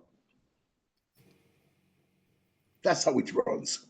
They're the forerunners, and they were there with Tony Johnson from the first Sunsplash hearing. Thank you. My experience now with Dub Club, because I had a club in Hollywood. Yeah, we were here for reggae. Cuba had this thing at the same time. Dub Club coming to play. We are here because I'm a Rasta man. It's my music. I'm here to support. But many people supporting reggae music, and that's why the dancehall thing came into a play like a conflicting thing, because many people in dancehall try to sing something else than what we're singing in reggae. That's why I give thanks for Her Excellency, the Honorable Jenje Dennis. Yes. And her husband, founding member of the Black Uru, member of the Wailing Soul, for their input in the reggae music as we speak. So, Sister Kim, you go deeper than that, Mama. Really, truly go deeper than that. Reggae music started in Jamaica with the Africans, brought through the transatlantic slave trade movement. Me and my Dub Club partner is moving to LA after my 1980 to 1990 experience with 12 Tribes of Israel, working with them in particular, my silk screen company, and then moving here and working with the reggae music because of Wadi Gad here in California. However, we have met many people where the Dub Club is concerned and they don't support Dub Club either. So I don't want to take on anybody else's time. Yeah, we're gonna give thanks for the Dub Club because you have the young people, and young people have to express. Yeah, it's mom. That was it I don't, for. the dub music, dance hall, that's young people thing, and thank God for them. Them have the energy. But me love the roots. Give me the roots every time, man. Give me the roots every time. And we're gonna give thanks for that.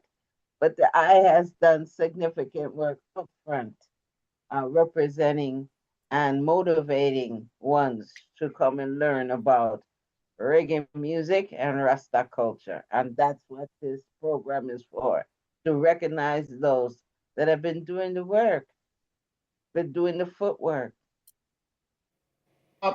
Madam Chair, just want to elaborate a little bit more. Sister Kim here is a member of the Ethiopian World Federation, and she's very much interested in these events also. And that's why she asked this question. I want to tell Sister Kim, these people are here for you too, ma'am. I'm glad you asked that question. Sister Kim?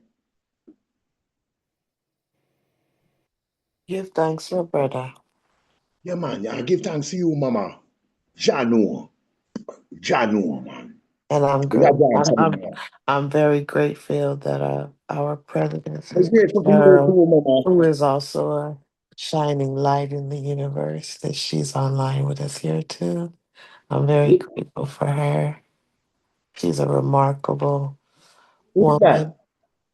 Our president of the Ethiopian World Oh, Federation, come yes, on, Sister man. Scheril, yes. Yeah. Give thanks. I'm Thank you honored. for allowing me to be a part and learning and growing with you and having high expectations for liberty for the future for all of us.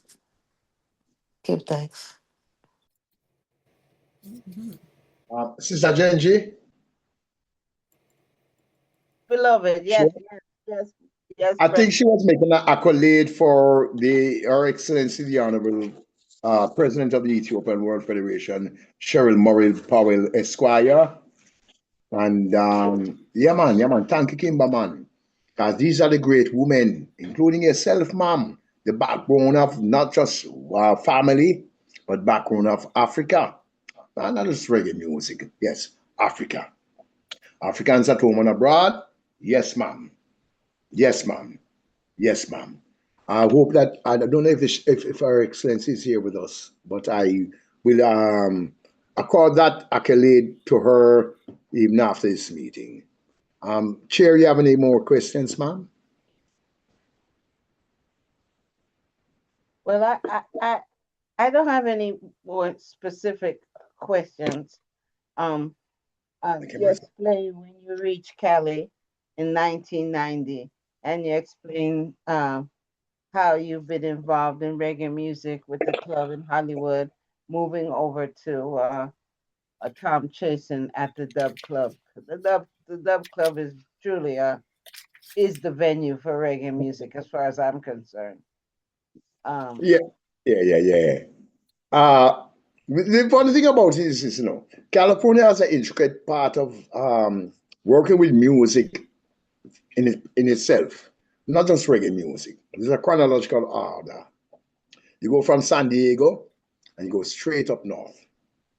That has enabled me to experience the content. Let me decline.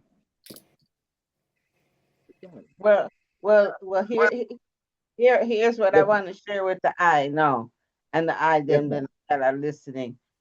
We're so fortunate to have Pablo Black here this evening, because as I was explaining earlier, the whole intention of having this podcast and the motivation is because this reggae show kept in May 1983 at California State University of Long Beach. That was before Sunsplash, I am talking about, ma'am. Continue, ma'am. Please. That was Yeah, ma'am. So we have Studio One here tonight. That was that show. Ike Mouse Open. Right. Marcia Griffiths was the support. Freddie McGregor closed that. That was before Sunsplash, That before Sunsplash. That's before Sunsplash reached Cali. Ma'am, I apologize, Chair. Chair? I mentioned that in the chronological order, You see you, Sister Mashik, I keep on trying to. Okay. Yes, ma'am. You were the first that produced reggae music here in California as independent on your own. Had the crowd come in, Am I wrong, ma'am? No, that was at the University of Cal State Long Beach, and that was the blacks members of the Black Student Union. By that Oh, time, right, I had already been a former member and former president of the Black Student Union. I was right, just right, merely being invited to the show that day. right, But right. I remember, yeah. that show, that show was the impetus of realizing reggae music could sell in Cali. Good Right, reggae music could sell in California. Because me tell you, man, it was the first, that was before UCLA started keeping their reggae show. Don't it, my right, friend? right. Don't it? Continue, ma'am. I believe that was before UCLA started keeping their, because them used to keep for them jazz something, you know. UCLA, when I came here in 1990, that's after that UCLA keep his thing. And this show at Long Beach was 1983, you know. Then I remember more than enough. I think I don't follow up things. 19. Hear the funny thing about hold on. If the interview is about me, we can go into one thing. If it's the interview about us, we can go into the unity that bind our hearts in this spiritual love, because this interview is not limited. No, sir. It's not Because limited at all. we got the generation gap closing. That's what we're attempting to do now. Yes, ma'am. That's what we're Because attempting to do. I'm here sitting talking to, I would call this person, if I'm rightfully here, His Excellency, the Honorable Stephen Catcore, passed away recently. These people have contributed to reggae music in particular over the years. Former member of Inner Circle, former member of Third World, a member of Third World, and many other bands. Back to Bob Marley and back behind Bob Marley had bands before. I'm talking about Catcore and his brother too, Stephen Catcore and Ivan Core. Ivan Core wasn't much of a musician. He was a still screen printer, a co-printer as myself in the screen business. We have worked together back in 1980. But the music industry has not recognized really and truly their true the link, or we have not really truly claimed who we are. Yes, it's a Jenje. But there are water house, you know. The 18 years old just graduated from high school. You can leave my father house. And you know the only time you can do that, when you do that, you can grow your hair or whatever. That's my stage right there. Leave the military into Rasta.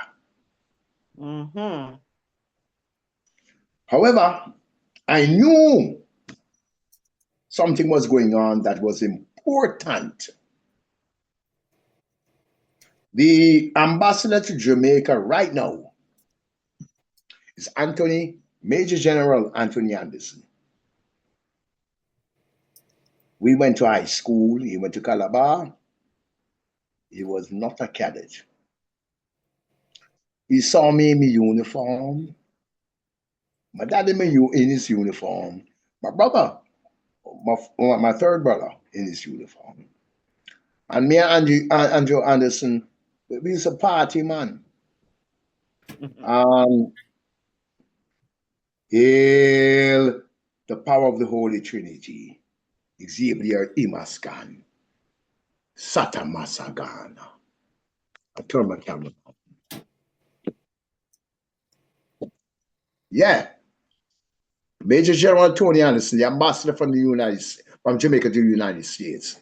Yeah, my neighbor, my peer. Yeah, it's a party. Hard. And he joined the army. I didn't. I was supposed to join the army. He did. He became the Major General. Jamaica Defense Force. He became the commissioner. Police High Commissioner of Jamaica Defense Force. He's the ambassador now. That's who we are. These are the peers we run amongst. These are peers, some of them we left behind in faith. Not discussing about faith, because faith is what you believe in.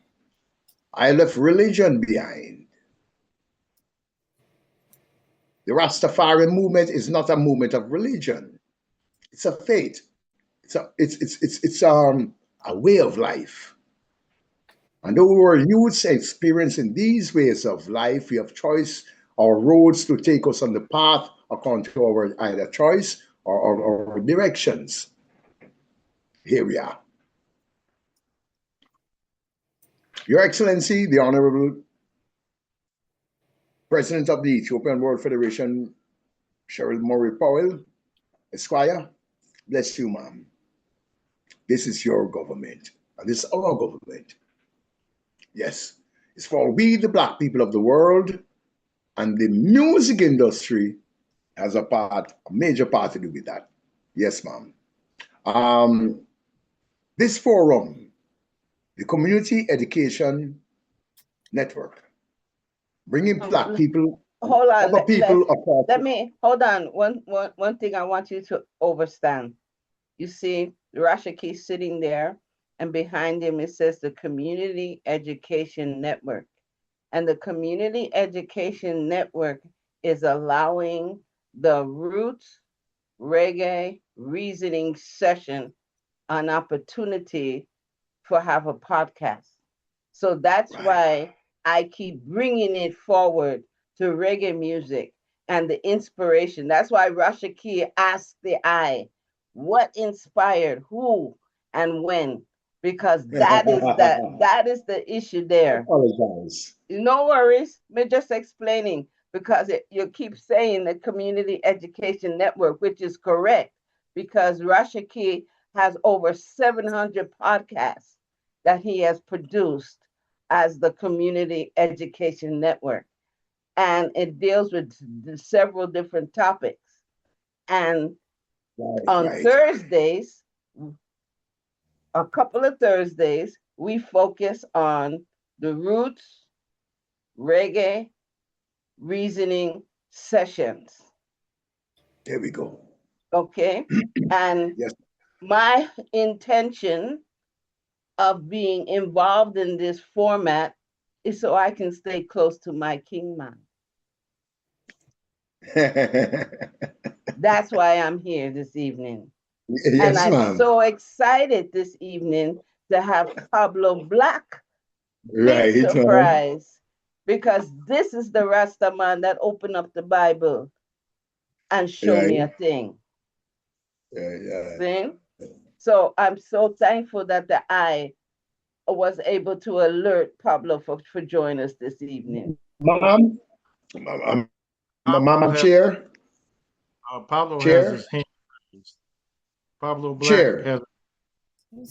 His Excellency, the Honorable Paul Dixon. Pablo Black is the chair of the music unit of the Ethiopian World Federation. I was former chair last year, actually. And I'm not saying I'm demoted. See, no. It's just offices being changed. And we know how, as I said, from when I was a little kid, I met Pablo. I met Pablo when I was 18 years old in Jamaica. Yeah, him and Baga, bro. Baga, guitar player. Baga, yeah, man. And Judas Kendar, John Israel. I know who this person is, man, from that time, right out of high school. And I know that you know who he is, man. And I apologize if I have changed the flow of the meeting to no apology. That's why we just keep bringing the eye back to reggae music. And the whole, this format is, there's a lot of Idrin that have worked toward reggae music in different aspects that no one doesn't know, and they need to get their respect due, and the eye is one of them people. And so that's why Mama. Yes, that's why I'm honored. yes, Rashaki. Pablo Black has his hand raised. Okay. Go ahead, Pablo.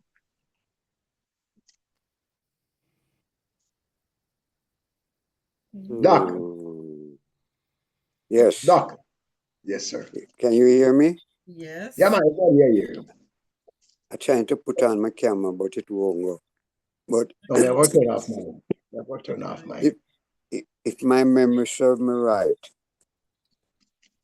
that Long Beach show, where you can remember that he come on stage in a prison suit. That I think it was Danny Rockers. Yes. Oh, Yes. Nanny Yes. Rockers. Danny Rockers got his diploma for that show, you know. Yes. Yes. Okay. Now, as a side point, Ivan Core was actually Levi Levi first first. when I became a member of the 12 tribes. And God, them time they are never so close to cat them yet. Yeah. Now, the concept of reggae and the fact that we wasn't getting the exposure, especially in Jamaica, till IFM come and said, we're only going to play reggae. The first song I heard on British Airways was Dennis Brown, Wolf and Leopard, applying from England going back to Jamaica, and I hear it on them programming. Yeah. Now, because of that, I realized that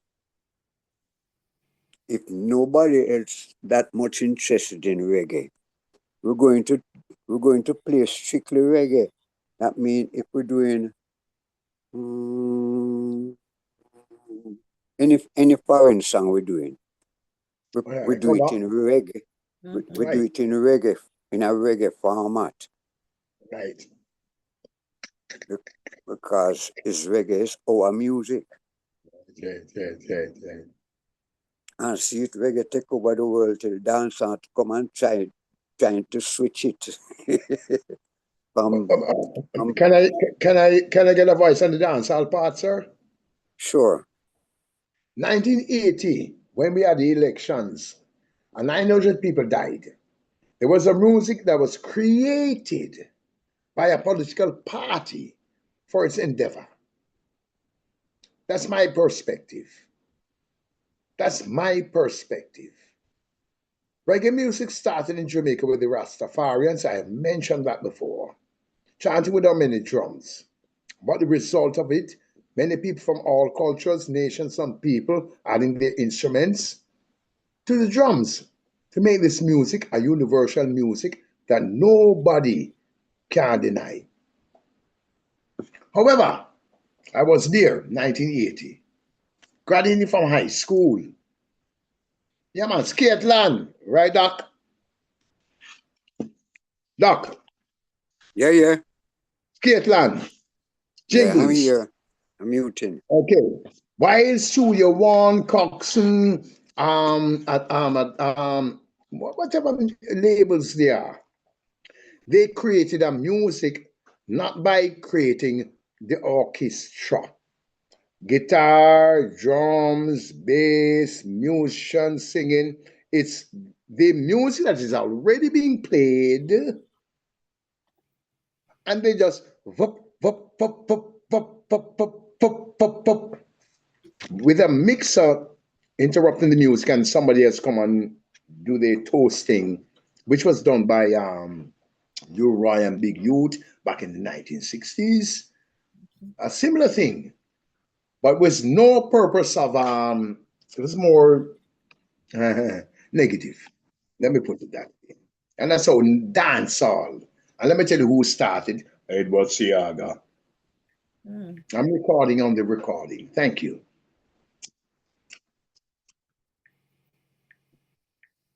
I can do it because I was there. 1980. And 1980 election created dancehall music. Not 1977, 1980. Right.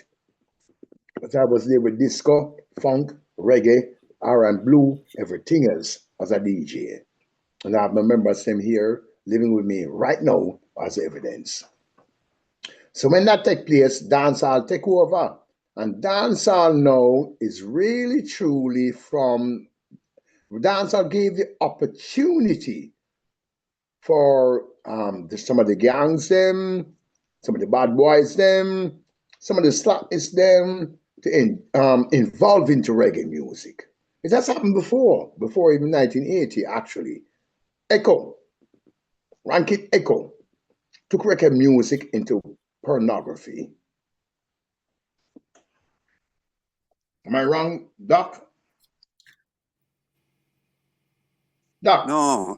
Well, actually, it's when Steely and Cleo come, Well, that before And Steve Aoki me I talk about, man, Rankin Echo. no, listen, No, yes, Rankin I Echo. know, I know what Yes, you're sir. Yes, talking about. That is when the slackness sir. come in, Batty Yeah, Rider and everything. yeah.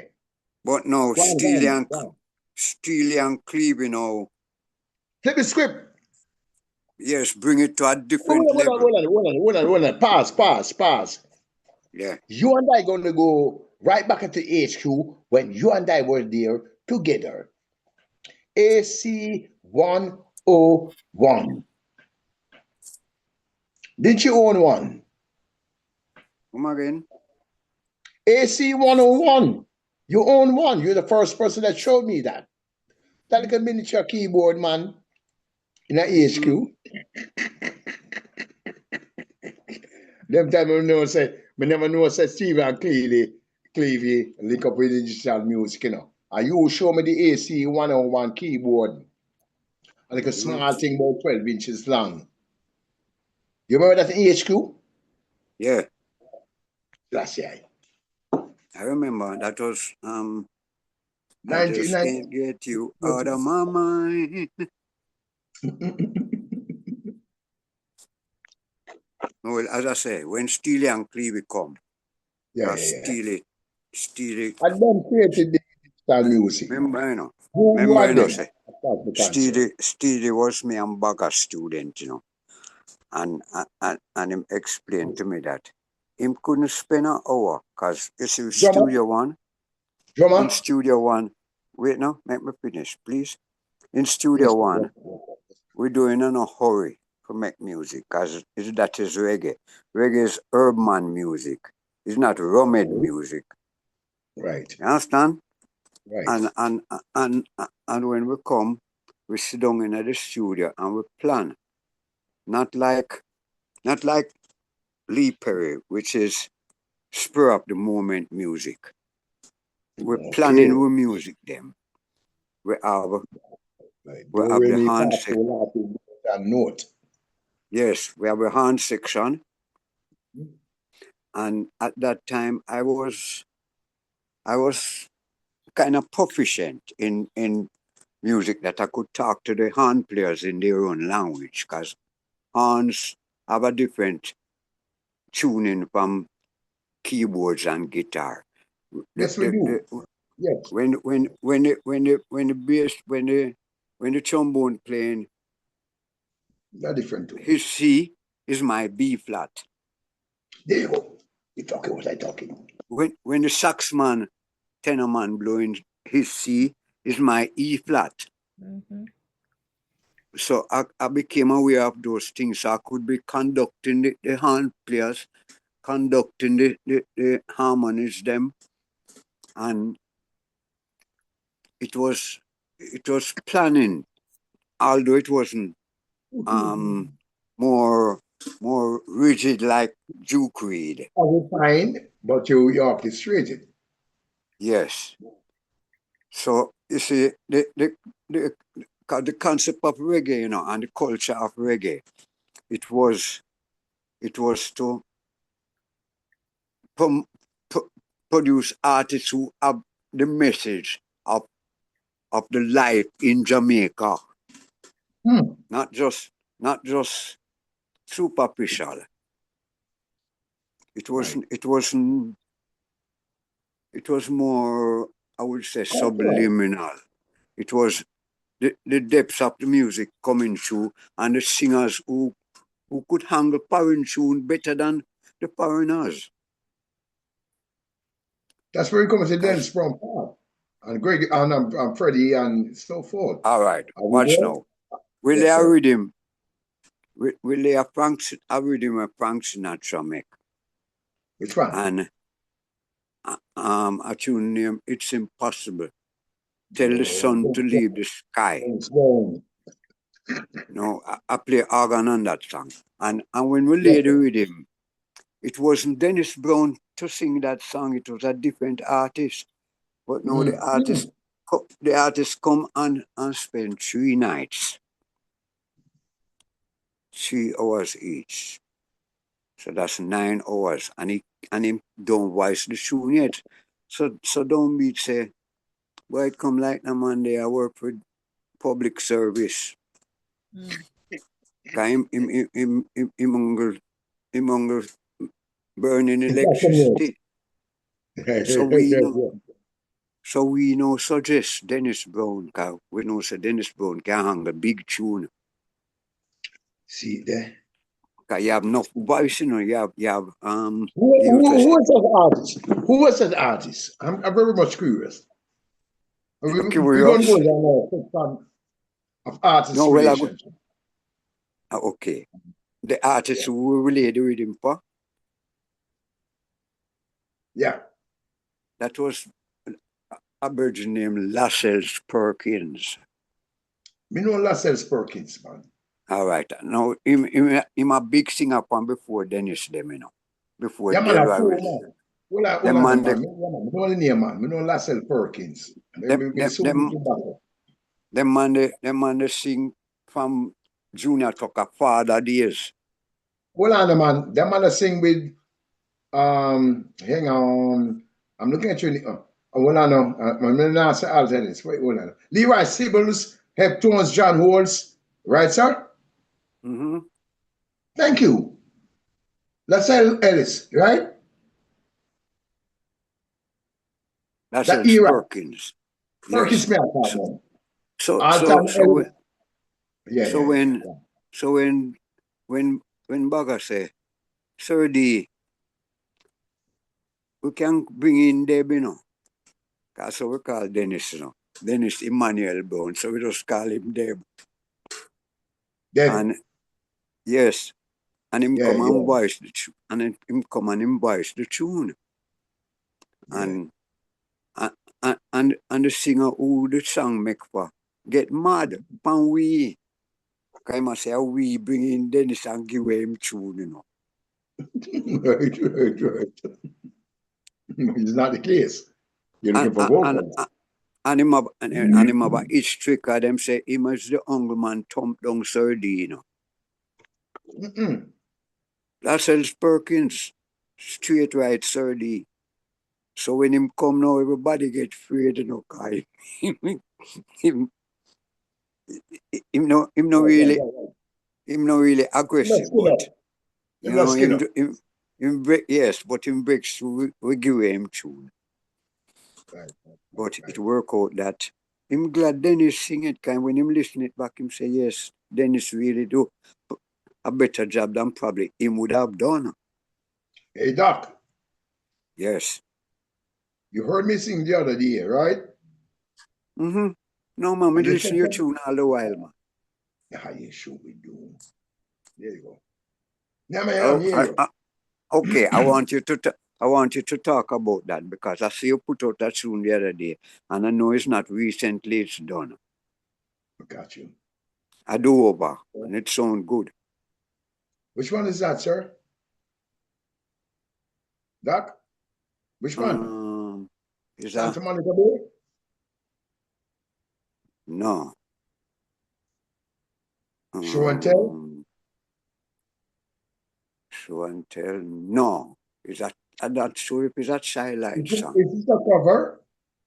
Yes. Oh, it should be done, no. Well done.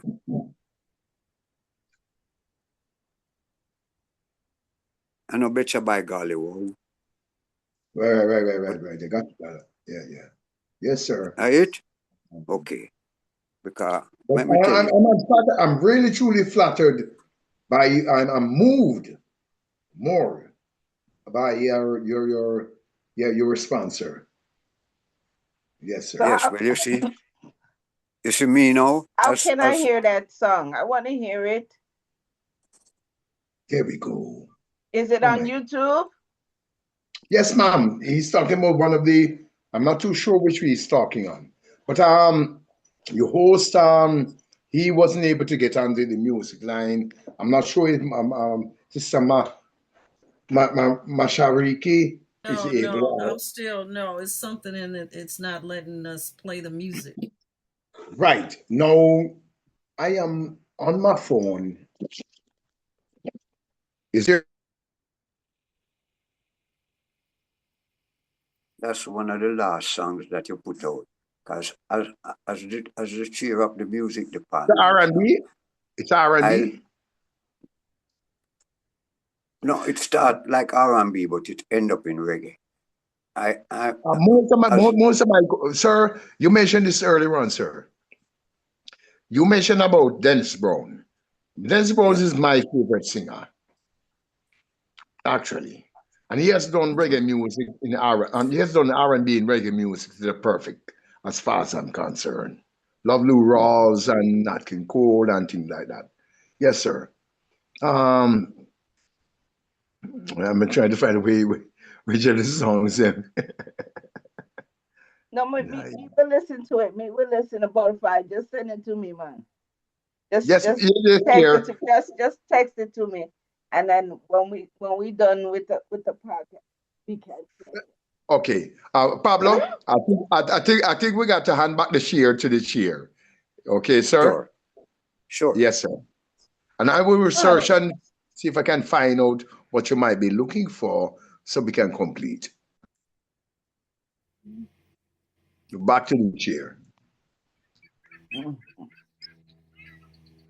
So, Mashariki, is there anything? Thank you, Chair. Okay, so we're having technical difficulties and unable to play the music, and I'm sorry. We'll have to I can send it out to you, Jenje, and let you. Okay, yeah, send it out. You can do that later, but I'm just saying in your pre-notes, are there anything there that we haven't covered?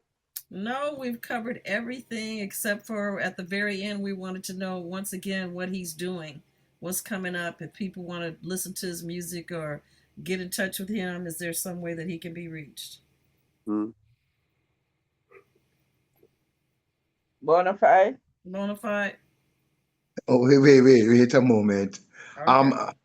Mama Mashariki? Yes. If I pronounced the name right, ma'am? Yes, you did. Yes, that's correct. Let's be the tie that bind our hearts in this spiritual love. You've asked a prerequisite right now, and we can go on continue. I don't know how long your program is for, but however, I thank you for the time that you have me here. Mm-hmm. Oh, you're so very welcome. Thank you. Ma'am. Oh, shoot. Pablo. Yeah. I'm here. Rastafari. Sister Jenje? Yes, beloved. Listen, we usually schedule 90 minutes for our podcast. Although we have been known to go to 3 hours. Right. Are we recorded, or can we record to even 2 hours? Well, I don't know how we are. Rashaki is recording, and he edits it and uploads it to the Community Education Network channel.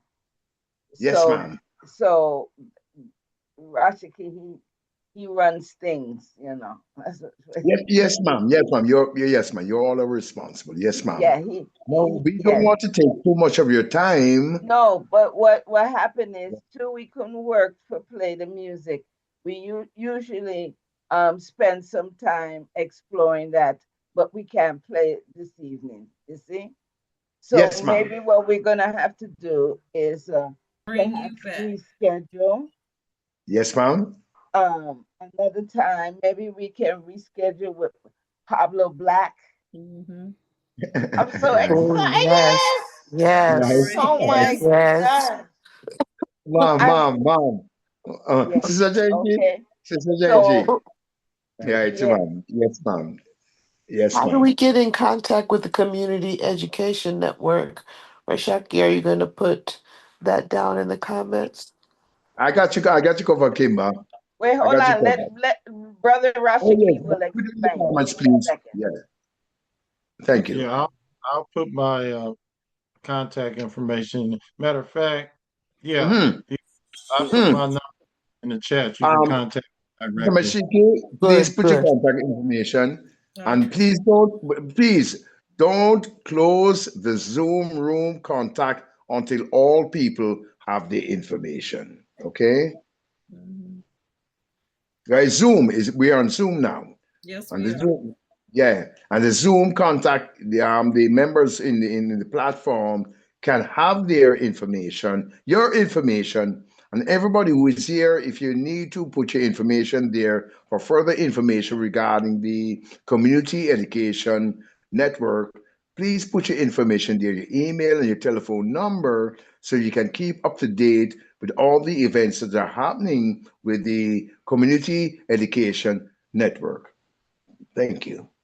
And once again, let me say we're a part of Community Education Network, but we're the only ones that are pertaining to reggae. This is Roots Reggae Reasoning Sessions. We try to do it at least twice a month on Thursday evenings. The same site that we're on now. The Right. actual Community Education Network will let you see everything that's involved, not just the reggae reasoning sessions, Roots Reggae Reasoning Sessions. Okay, let me elaborate again now. We Mm-hmm. had 98.9 radio station here in California. We have a lot of main radio station here in California. The community education network is not limited to reggae, but this is the broadcasting of the reggae from the community education network. And Yes. we're here to work for all for one, Yes, one for all, operate in that manner, no failure. If I get you correctly, ma'am. that's correct. And as he's showing on the screen now, these are the live shows we've had this week. We have the Okay. Conscious Corner with Amin Ra. He had a event that he I'm in was rock. speaking of. Yes, Amin Ra, the professor. And then we had Okay. on Wednesday the Sin Show. That's hosted by Rashaki, and he has various people that come in and speak on things. But we're the only ones that deal with strictly reggae, and we are the Roots Reggae Reasoning Sessions podcast. Can I elaborate some more things, ma'am? Elaborate more on overall or just the No, no, Roots no. This network, and who are involved, to says my so. Yes. understanding, So as because I'm Rashiki was grateful. what he had up on the screen, he was showing you the various other programs that exist amongst the Community Education Network. We're just one part of it. There's two other parts also that do something different, but it's still pertaining to the community. So Can I it's two. ask a question? Sure. Is this all black? Yes. Is Her Excellencies here, the president of the Ethiopian World Federation? Is she still here with us? Is Sister Hope with us? Yes, Brother Um, Bonafide, I'm here. I've been enjoying the program. I love that we have this your Royal Majesty, man. Come this on, ma'am. yes, Yes, I'm ma'am. glad we have this platform to really honor those who made our music. It's Right, tremendous. right. And I Yeah. didn't even know Ma'am, you were with can Odyssey you have the Sound. I floor? didn't even know you were with Odyssey Sound. I'm a huge fan. Give thanks. Your I Majesty. am here as well, Brother Yeah, yeah. Bonafide. Greetings, Madam President. Yeah, man. Her Excellency Scheril Powell is Greetings, the. Sister Hope. I apologize for not introducing you guys together. I did earlier on, but I did. Somebody is talking. Bonafide, are you looking at the screen? No, ma'am. Oh, you Because I'm can't half see deaf. the screen I because you're on your apologize. phone. Wait. I am half deaf. So I have to look at the screen while I'm hearing. So I have Okay. to look at the screen, then I got to put the phone by my ear. I am half deaf from 2 Okay. years. Okay. Most of So my when friends told me. When you I'm listening. I'm when you listening. look at the screen, you can see the various programs that the Community Education Network has produced. Yes, ma'am. Okay. Yes, ma'am. Yes, ma'am. This is So our you YouTube channel right here, and we Okay. have 837 videos. Right, It's sir. been over 5 years of constant podcasting. So we have a lot of information that people could draw from. And we started the Roots Reggae Reasoning session a little bit over a year ago. So now we're Sir, involved sir, in that also. sir, So sir. Let me make this brief to you. After you okay. explain yourself, in 1983, many people have been to my country, many have been to my culture, and we are here as Africans here. Sir, I'm moved by your experience, and I'm glad to bond with your experience. Sister Jenje and I have shared experiences here as brothers and sisters with a love that nobody can untie. Her husband and myself from beginning, before even I meet her. Sila. Mashariki, Yes. ama Senegalu, Xavier Imasgan, Sata Masa Ghana. I am grateful to be here on your behalf and Rashaki and Sister Jenje, the wife of the founding father of Wailing, Black Uru, and a partner with Wailing, former member of Wailing Soul, to have me here on this accorded member of your establishment. Two, I'm glad that Studio One member, Pablo Black, can be here. I'm glad that my bona fide sister, yeah, Kimba can be here. I have not heard many people on the conversation rebutting or so forth. Your Excellency, the Honorable President of the Ethiopian World Federation, thank you, ma'am, for being here also. Mr. Crossdale, you are also former president of Local 12 of the Ethiopian World Federation. You're here. Thank you, sir. All the members that are here, continue and listen to this program. I am grateful for being That's here. exactly what I told you guys about him. He always got to be making us more happy. You told us already, Bonafide. Thank you.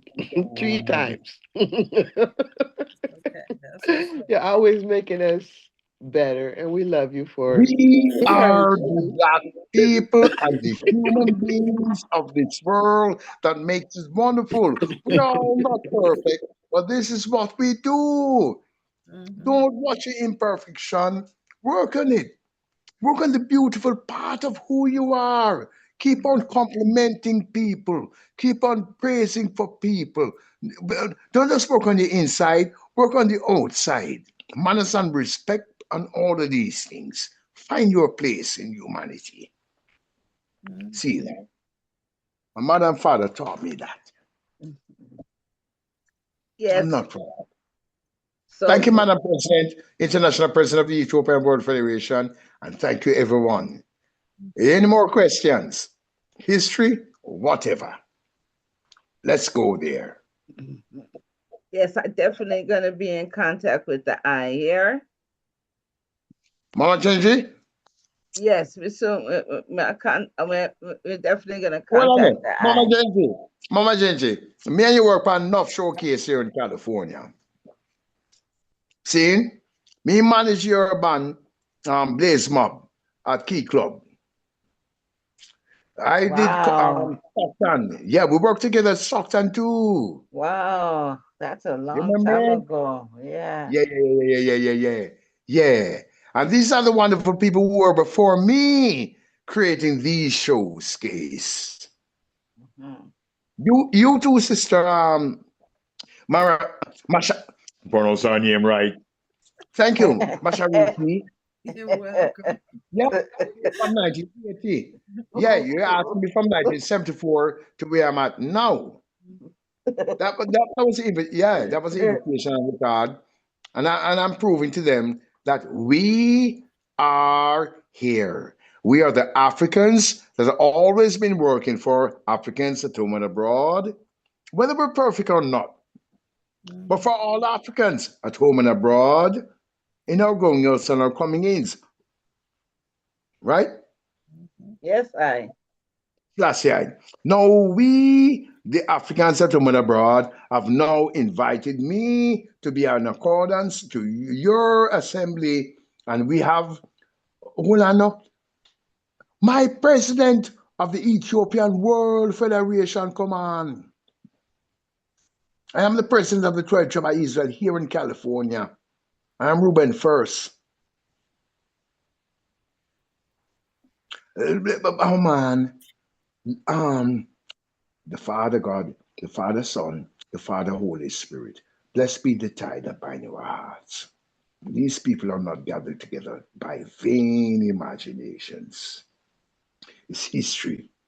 I ask you again to reveal now thy merciful kindness, for thou endureth forever, and thy truth throughout all generations. Be delighted in entertaining strangers, by their which you will entertain angels unaware. Thank you, Madam President. Yes, beloved. I suppose I will see you on the 24th. I believe they're having a gathering for Sister Lady Jet. So I'm a Senegalese. I'm a Senegalese. You princesses, you queens, you empresses. God, there was the first person I did not talk to Rakishi. I talked to empresses on this phone. And that's where I'm from. I'm grateful. I'm very grateful. And you empresses, I'm not talking to you, Rashiki. No. Rashaki. No, I'm being plain. I'm being plain. Yes, it's Rashaki. Now, Emperor. Okay. Yes. See it there? See it there now? Thank you, man. Emperor, Empress, Kings and Queens. Yeah, King Rashiki. No, I'm talking to the queens and the empresses. Mm-hmm. I got this invitation to be here.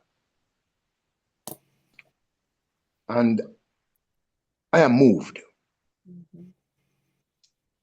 I am moved, first of all, by the fact that I've lost a brethren, and I met his wife through him. God, Dennis.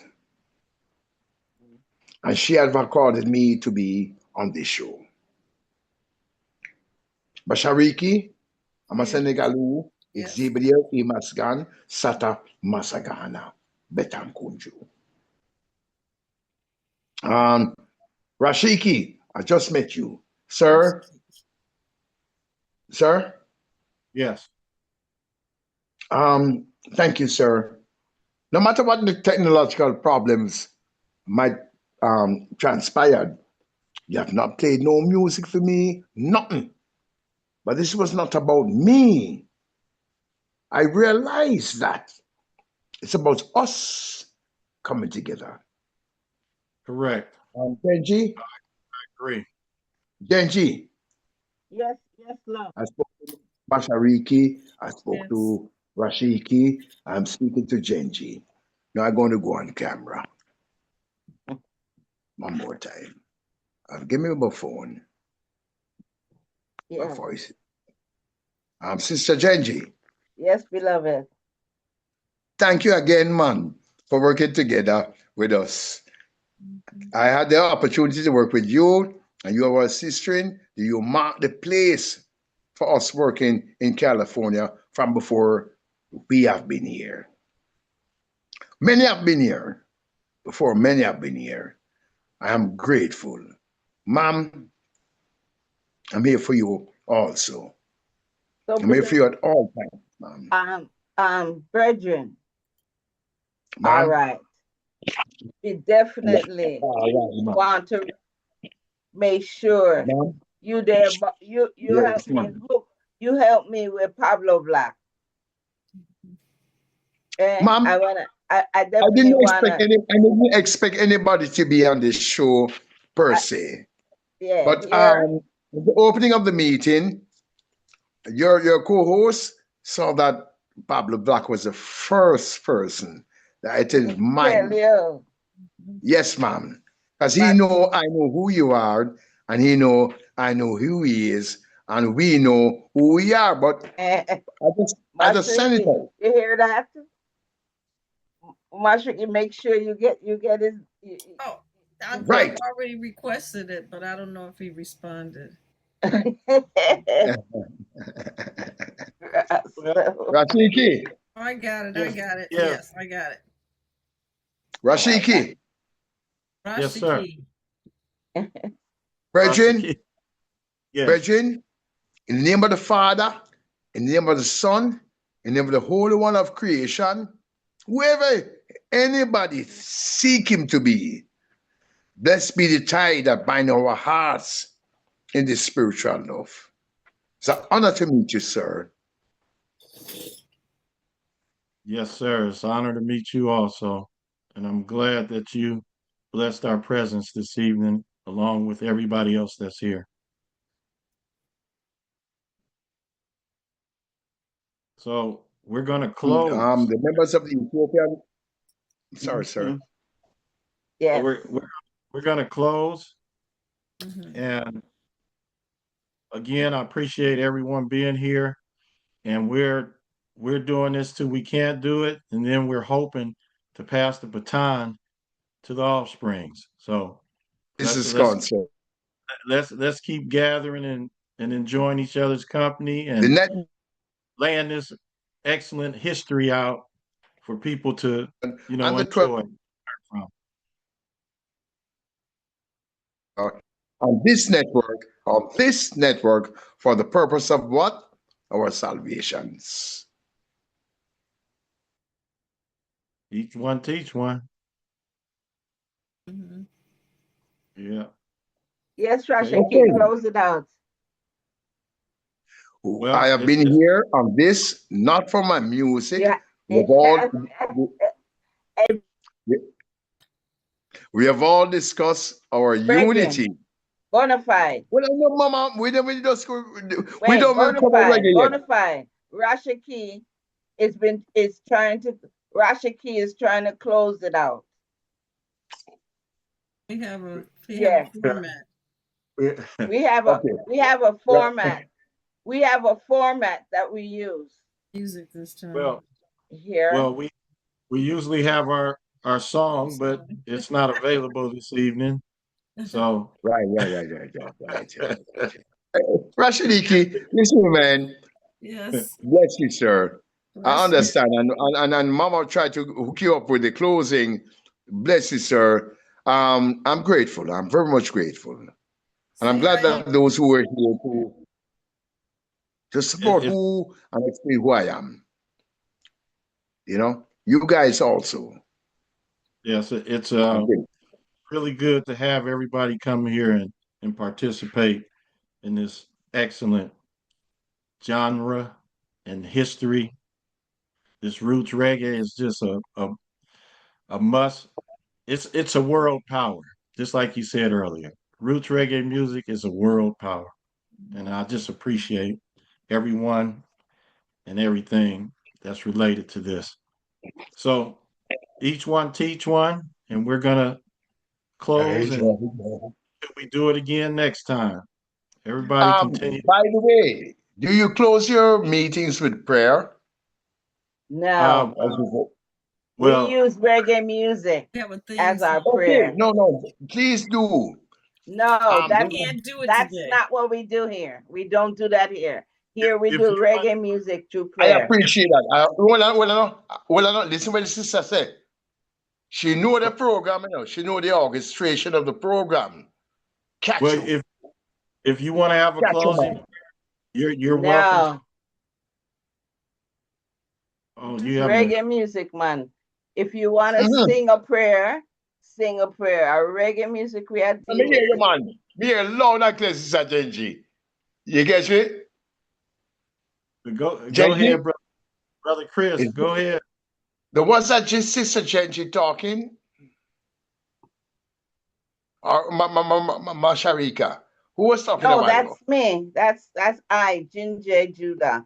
That's Right, man, I. Jenje, right, man. Jenje, right, man. Ain't about Rastafari or nothing. It's about blessed be the tie that bind our hearts in spiritual love. The fellowship of Rasta. the kids. Rasta. Mind. Rasta. We are close our roots reggae reasoning session. And that's how we do it. Unfortunately, we cannot play our music tonight because Right. Rashaki made us such beautiful theme song that he usually plays at the beginning and the Oh, end. But we can't play our music tonight, so that's how we go.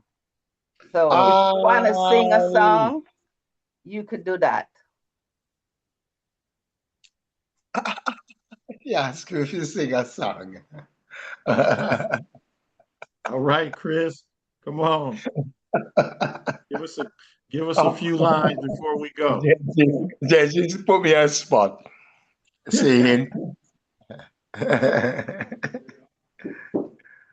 Oh, my Father's peace. What come to mind? Africa, our freedom is come. We, your people, are talking. Africa, today and now. Hear our voice. Africa, you've been lost and wasted, destroyed and annoyed. Today is our victory. We got to come through all souls. Africa, you're free and you're now. We are your children calling. Africa, today and for our. We are calling. Bless you, Africa, Africans, and humanity, because Africa is the only country going to be taking care of humanity. All for one for all, operating in a manner, no failure. Thank you for having me here.